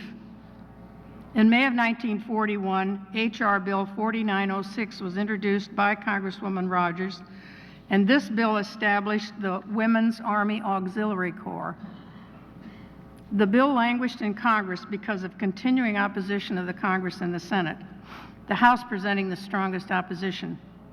One member said, "I think it is a reflection on the courageous manhood of the country to pass a law inviting women to join the armed forces in order to win a battle. Take the women into the armed services, who then will do the cooking, the washing, the mending, the humble, homey tasks to which every woman has devoted herself." Think of the humiliation. What has become of the manhood of America? In spite of views like this, the bill passed Congress in May of 1942. Training for officer candidates and enlisted women of the Women's Army Auxiliary Corps was initiated at the first WWII Training Center at Fort Des Moines, Iowa. Male officers and NCOs, or non-commissioned officers, arrived for duty as administrators, instructors, and cadre until they could be replaced by trained women officers and NCOs. Within 6 months, women Army Corps or Army Auxiliary Corps members had replaced men in those positions. Specialist schools for training clerks, cooks and bakers, and chauffeurs opened at sites in the city of Des Moines. And enlisted women began to be assigned to the WWII Training Center offices and units to understudy male NCOs.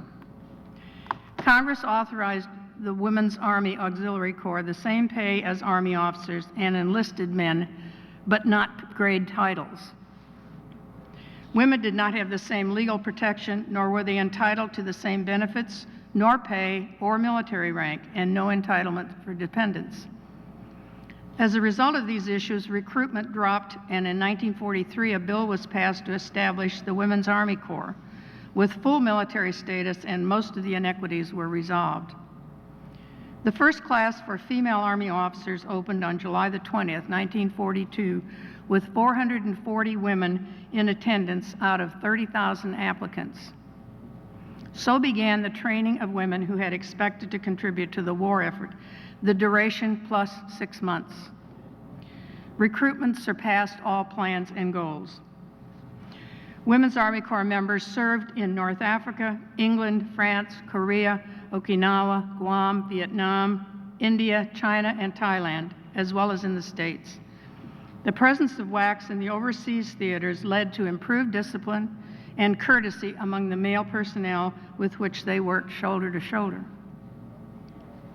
Women entered Army ROTC units at U.S. colleges for the first time. Army regulations permitted WWIC personnel to command men except in combat units. The Army Chief of Staff approved Army flight training, fixed wing or helicopter, for women. A Supreme Court decision gave military women the same right as men to declare spouses and children as their dependents, retroactive for 10 years. The issue of discharge because of pregnancy was in flux until 1975, when the Secretary of Defense ordered discontinuance of involuntary discharge for pregnancy and parenthood. How am I doing? Defensive weapons. Okay, let me talk about my experience. I served as a clerk in Carlsbad, on Carlsbad Army Air Corps Base. I was assigned to the Army Air Corps, which now, of course, is the Army Air Force and a separate military organization. At that time, the Army Air Corps was a part of the Army. My job at Carlsbad was as a clerk. Carlsbad was a bombardier training base. We trained cadets to use the Norden bomb sight, which was a very high level of technology in World War II. My job was to provide the aircraft for these pilots to fly so that the bombardiers could get their training using the bomb sight. I served in Carlsbad for a little under 2 years, was discharged in 1946 at Ellington Field in Houston, Texas. Some of my recollections from my time in the military are living in one of 3 barracks with daily and surprise inspections, doing KP, which is kitchen police. Everybody had to take their turn at that. Physical training, PT, walking more than a mile to work, often in a sandstorm, working with 50 to 100 men, which wasn't too bad. Mechanics, crew chiefs, pilots, and so forth. Picnics on the Pecos River, hiking in the desert, often with a peanut butter and jelly sandwich. Drawing a black seam on the back of my leg to represent the nylon hose that we couldn't buy because the rayon hose that we wore in Carlsbad, New Mexico were very hot. And I almost got in trouble over that.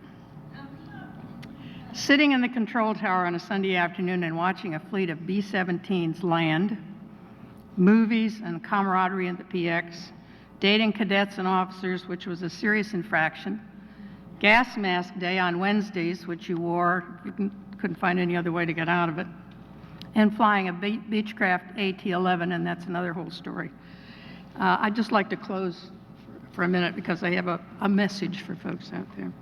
The War Department's expectations of the performance of the WWII was more than fulfilled. General Eisenhower's headquarters requested hundreds more enlisted women, without whom it was declared it was literally impossible to conduct effective administration.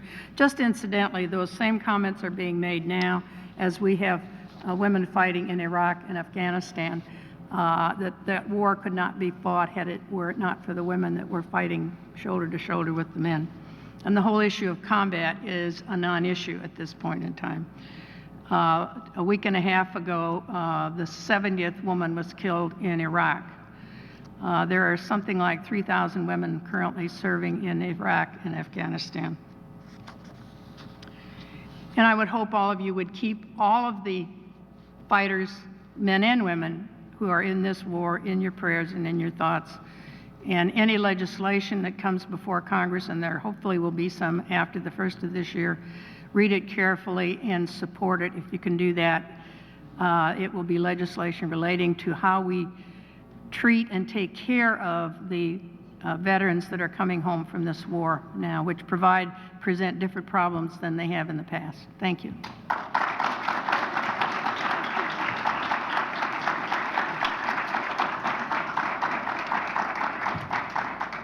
We've had a diversity of views through those windows at those 3 different home fronts during World War II. And as Lynn brought up, there are certainly some parallels running in with the situation as it is today.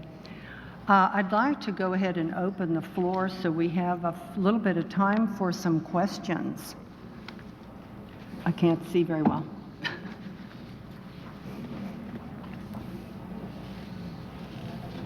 This is directed to Dr. Lynn Ashley. In your days as Rosie the Riveter, I read that some of these women enjoyed writing little notes and tucking them away for the different airmen and men who rode on these planes. Were you one of those? And what did your note say? No, I was not. At that point in time, I had nobody special in my mind. My thoughts were totally on my brother, who was fighting the war on his front in Europe.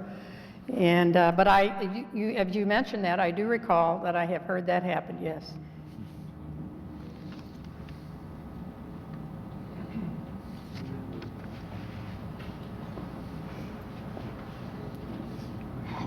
I'd like to ask how different the home front is today than it was 55 years ago. Who cares today? What sacrifices are being made, except by the men and women in the field? Maybe somebody could answer this. You're speaking of the United States home front. Would anyone like to take that on? If not, I will. Go ahead. Well, I want to tell you a quick story. My son has just been deployed to Iraq, and I wanted to hang up a yellow ribbon on my big oak tree out front. I cannot tell you how far I had to go to find a yellow ribbon. I don't think people in non-military towns like Atlanta understand that. I've actually found one. I had to have it made. And I went on the internet, but there were some. But I don't think people know there's a war going on. I honestly do not. As a mother and a former military nurse, I don't think there's a lot of awareness. I'm hoping that some of our discussions today and at this conference will help to raise awareness about what is happening. Do any of you have any? Go ahead. Well, I had a comment in that World War II touched every home, and if you didn't have a brother or husband serving, you certainly had a neighbor, or there was a nephew, or it just affected home after home. So the service flags you would see in almost every window, and probably that's the biggest difference, the number of people who have that personal content. Yeah. I did find one of those service flags in the local hardware store. So they're out there, but you really have to dig, and people just don't seem to get it. I've had neighbors ask me, what's the yellow ribbon for? So, any other questions, comments? Yes, I can.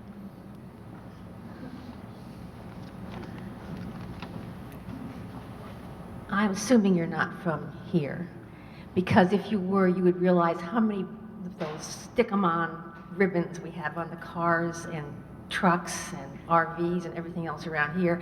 Plus, Louisiana has probably the largest National Guard number of troops deployed, so we're all very aware of it here in this area, I think.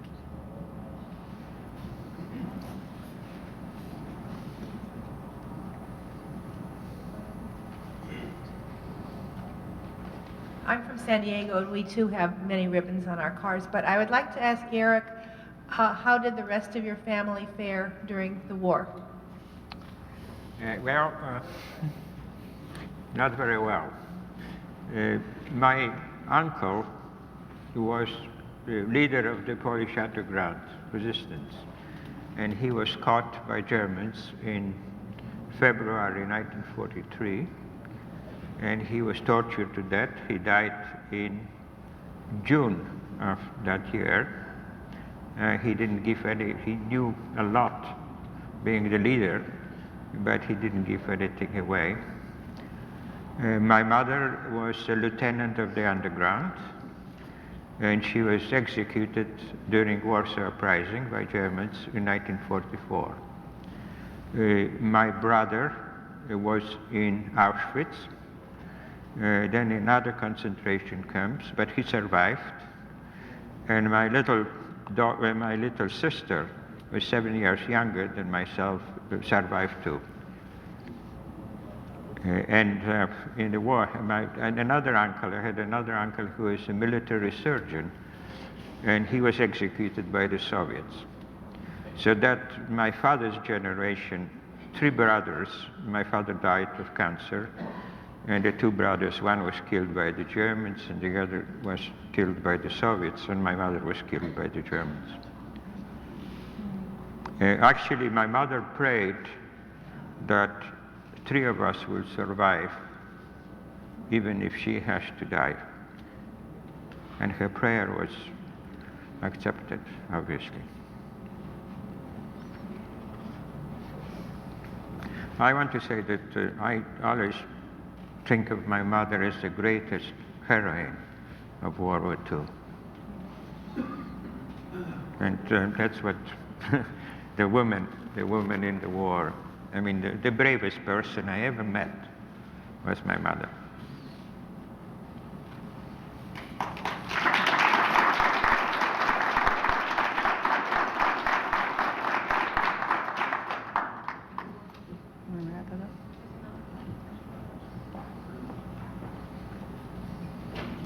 I was wondering, in Poland, and of course you were 13, did you have any idea that this Germany was about to go on the warpath? I mean, was there talk about this, or Yes. was it kind of a shock? Well, it's funny that you ask that, because we were sitting one day at the dinner table in my grandfather's estate, and I heard on the radio that the German ship, cruiser, came to Danzig, which is in Polish, Gdańsk, the free city of Danzig. And I said that meant war. And everybody looked at me and said, this silly boy, 13, is talking nonsense. But that was about 2 or 3 months before the war. Now, obviously, the military knew, and people in the government knew, and Polish intelligence was excellent. So Polish intelligence knew, but we were told fantastic propaganda by the government, which was well taken, because we didn't have any forces really to defend ourselves. We were told there was alliance with Great Britain and France, and everybody in Poland believed that France was a big power and Great Britain was a great power, and that if Polish army lasts for about 2 weeks, they're going to attack on the Western Front and smash German army in another 2 weeks, and the war would be over, and we would be victorious. Now, the Western Front never opened up. It opened up in the other direction. The Germany invaded France in 1940 and destroyed French army and the British army in 2 weeks. Now, Polish army fought for a month, and everybody say, well, Poles were, not prepared for the war, but we fought longer than the French and the British in the invasion of France. So I think the Polish government had the right approach, not to scare us and tell us that we'd be able to stand up and defeat the Germans and wait for the British and the French to attack in the West.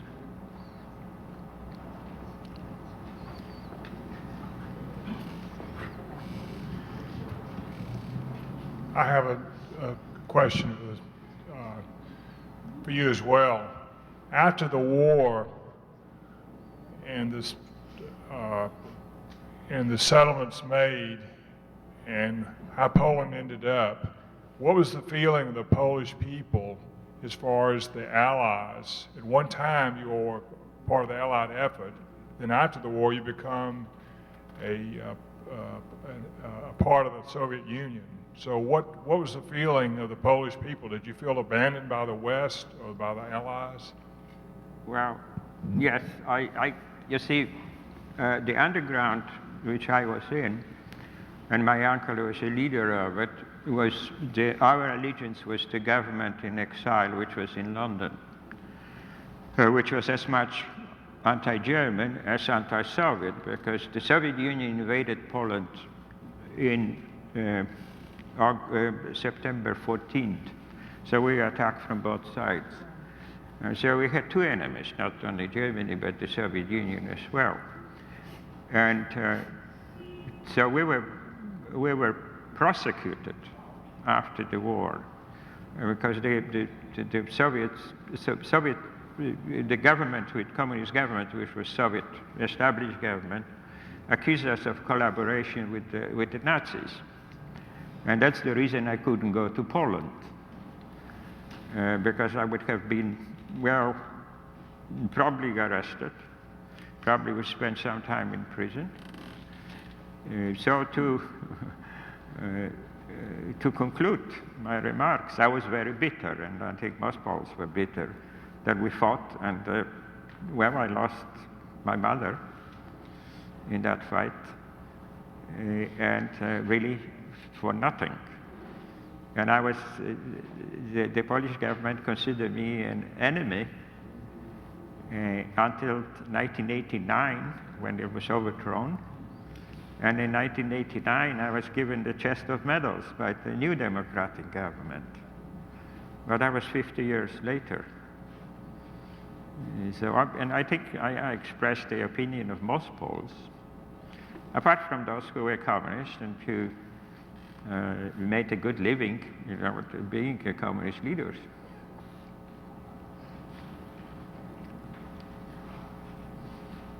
How soon after the deportation started did you begin to get information back from either Treblinka or Belzec or Auschwitz that's what was going on there, and how was it confirmed? Yeah, Auschwitz was built originally for Polish political prisoners in 1940. So we knew about Auschwitz, which was not at that time extermination camp, it was concentration camp. The difference being that in the extermination camp, they sent you to the gas straight away. In concentration camp, on average, you lasted 6 months. So that was the difference. But it was built for the Poles. So the Polish people knew very well what the concentration camps were. And extermination camps, which was for the Jewish people, Polish Jewish people, we knew what was happening from about 1942, because our underground intelligence was very well informed what was going on in those camps, and we informed the West many times.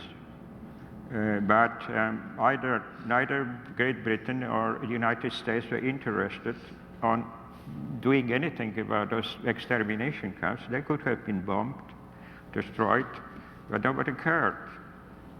After all, these people were not British and they were not Americans, I suppose. Well,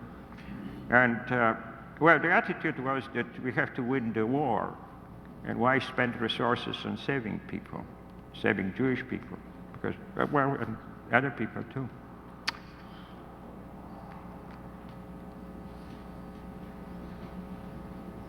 One more question?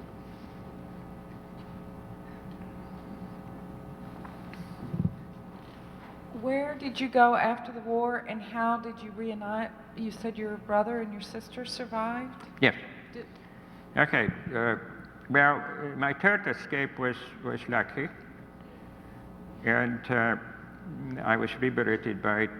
Oh, that's a little funny story. The two of us were liberated in a small town, and we were running towards the Americans, and the German army was retreating, and they were shouting at us that the Americans are coming. And with two of us, we spoke pretty good German, and we were shouting that our grandmother is there, and we are going to save our grandmother, that she needs to be saved. A German grandmother, of course. And then, excuse me, I'm diverting a little bit, but that's a very funny story, and I have to tell you. And there were two lines, this was in the city, there were two lines of Americans on two sides of the street, and we ran to them, and they knew that somebody running to them, so they would shoot at us, and we had death tax, the POW, death tax, identification on our chest, in case, you know. And so we showed them that, and they knew already what it was. So they mentioned us to go. Well, first they asked us if there are any Germans in the city, and we said, well, they are retreating, so be careful. Then they sent us back, and when we were walking back, there was this young fellow about 18, my age, and he looked at me, and he took his rifle and smashed a shop window, and took a typewriter and gave me a typewriter. I think he knew that I'm going to be professor eventually. But I had a kind of surprised look on my face. So he took it back, dumped it on the street, went next door, smashed the window, and gave me a big box of cigars. And I smiled, and he smiled. I couldn't speak English at that time. And I said, well, at that time I fell in love with America. But how I did, well, after that they asked me what I do, and I said, well, I want to fight Germans. So they said, okay. So I was employed by American Army. I wasn't really in the American Army, but they gave me a uniform, a gun. I was paid $50 a month. That's what private got. But they said, although I had very heavy fighting before, they said, you were too young to fight, and I was not trained.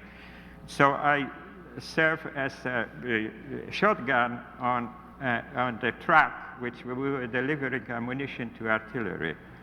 So that was my job. And after the war ended, first we were drunk for 3 days, and then this company said they were going to fight in the Far East. And they said, come with us. Because we became friends, especially after 3 days of being drunk. And I said, no, I don't have any quarrel with the Japanese. Now, what I know now about the Japanese, I would have gone to fight the Japanese, because they were as bad as the Germans. But there was a Polish unit, Polish Second Corps in Italy, and they lost a lot of, in fighting in Italy, Monte Cassino, they took Monte Cassino, they lost a lot of people, so they came recruiting. And I was recruited for this Polish unit, Polish Corps, which was under British command. And I spent a marvelous time in Italy, about over a year, in the Army of Occupation. That's the best job you can have. Wine, women, and no work. You go around with your gun, you know, and I was a sergeant, so you come in to the bar and you're checking the bar, they give you a drink and you salute and they salute and it was very good.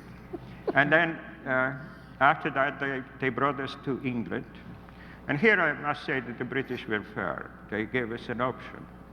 Either we could stay in Great Britain or we could go back to Poland, and most of us stayed in Britain. And then I got the sort of a GI Bill. I went to study in Ireland, and that was a connection. My wife is Irish. And then we came to the United States in '59, and I did my PhD in the States, in Indiana, and then I became a professor in Kansas. Now, I want to say one question. I was talking recently to a grade school of one of my grandsons, and the question was, I think, the most pertinent to my life. He asked the question, why Germans didn't shoot you? And I think that there is an answer to it. The answer is that now I have a wife, I have 2 children, and 6 grandchildren. And that's why the Germans, that was meant for me not to die. Well,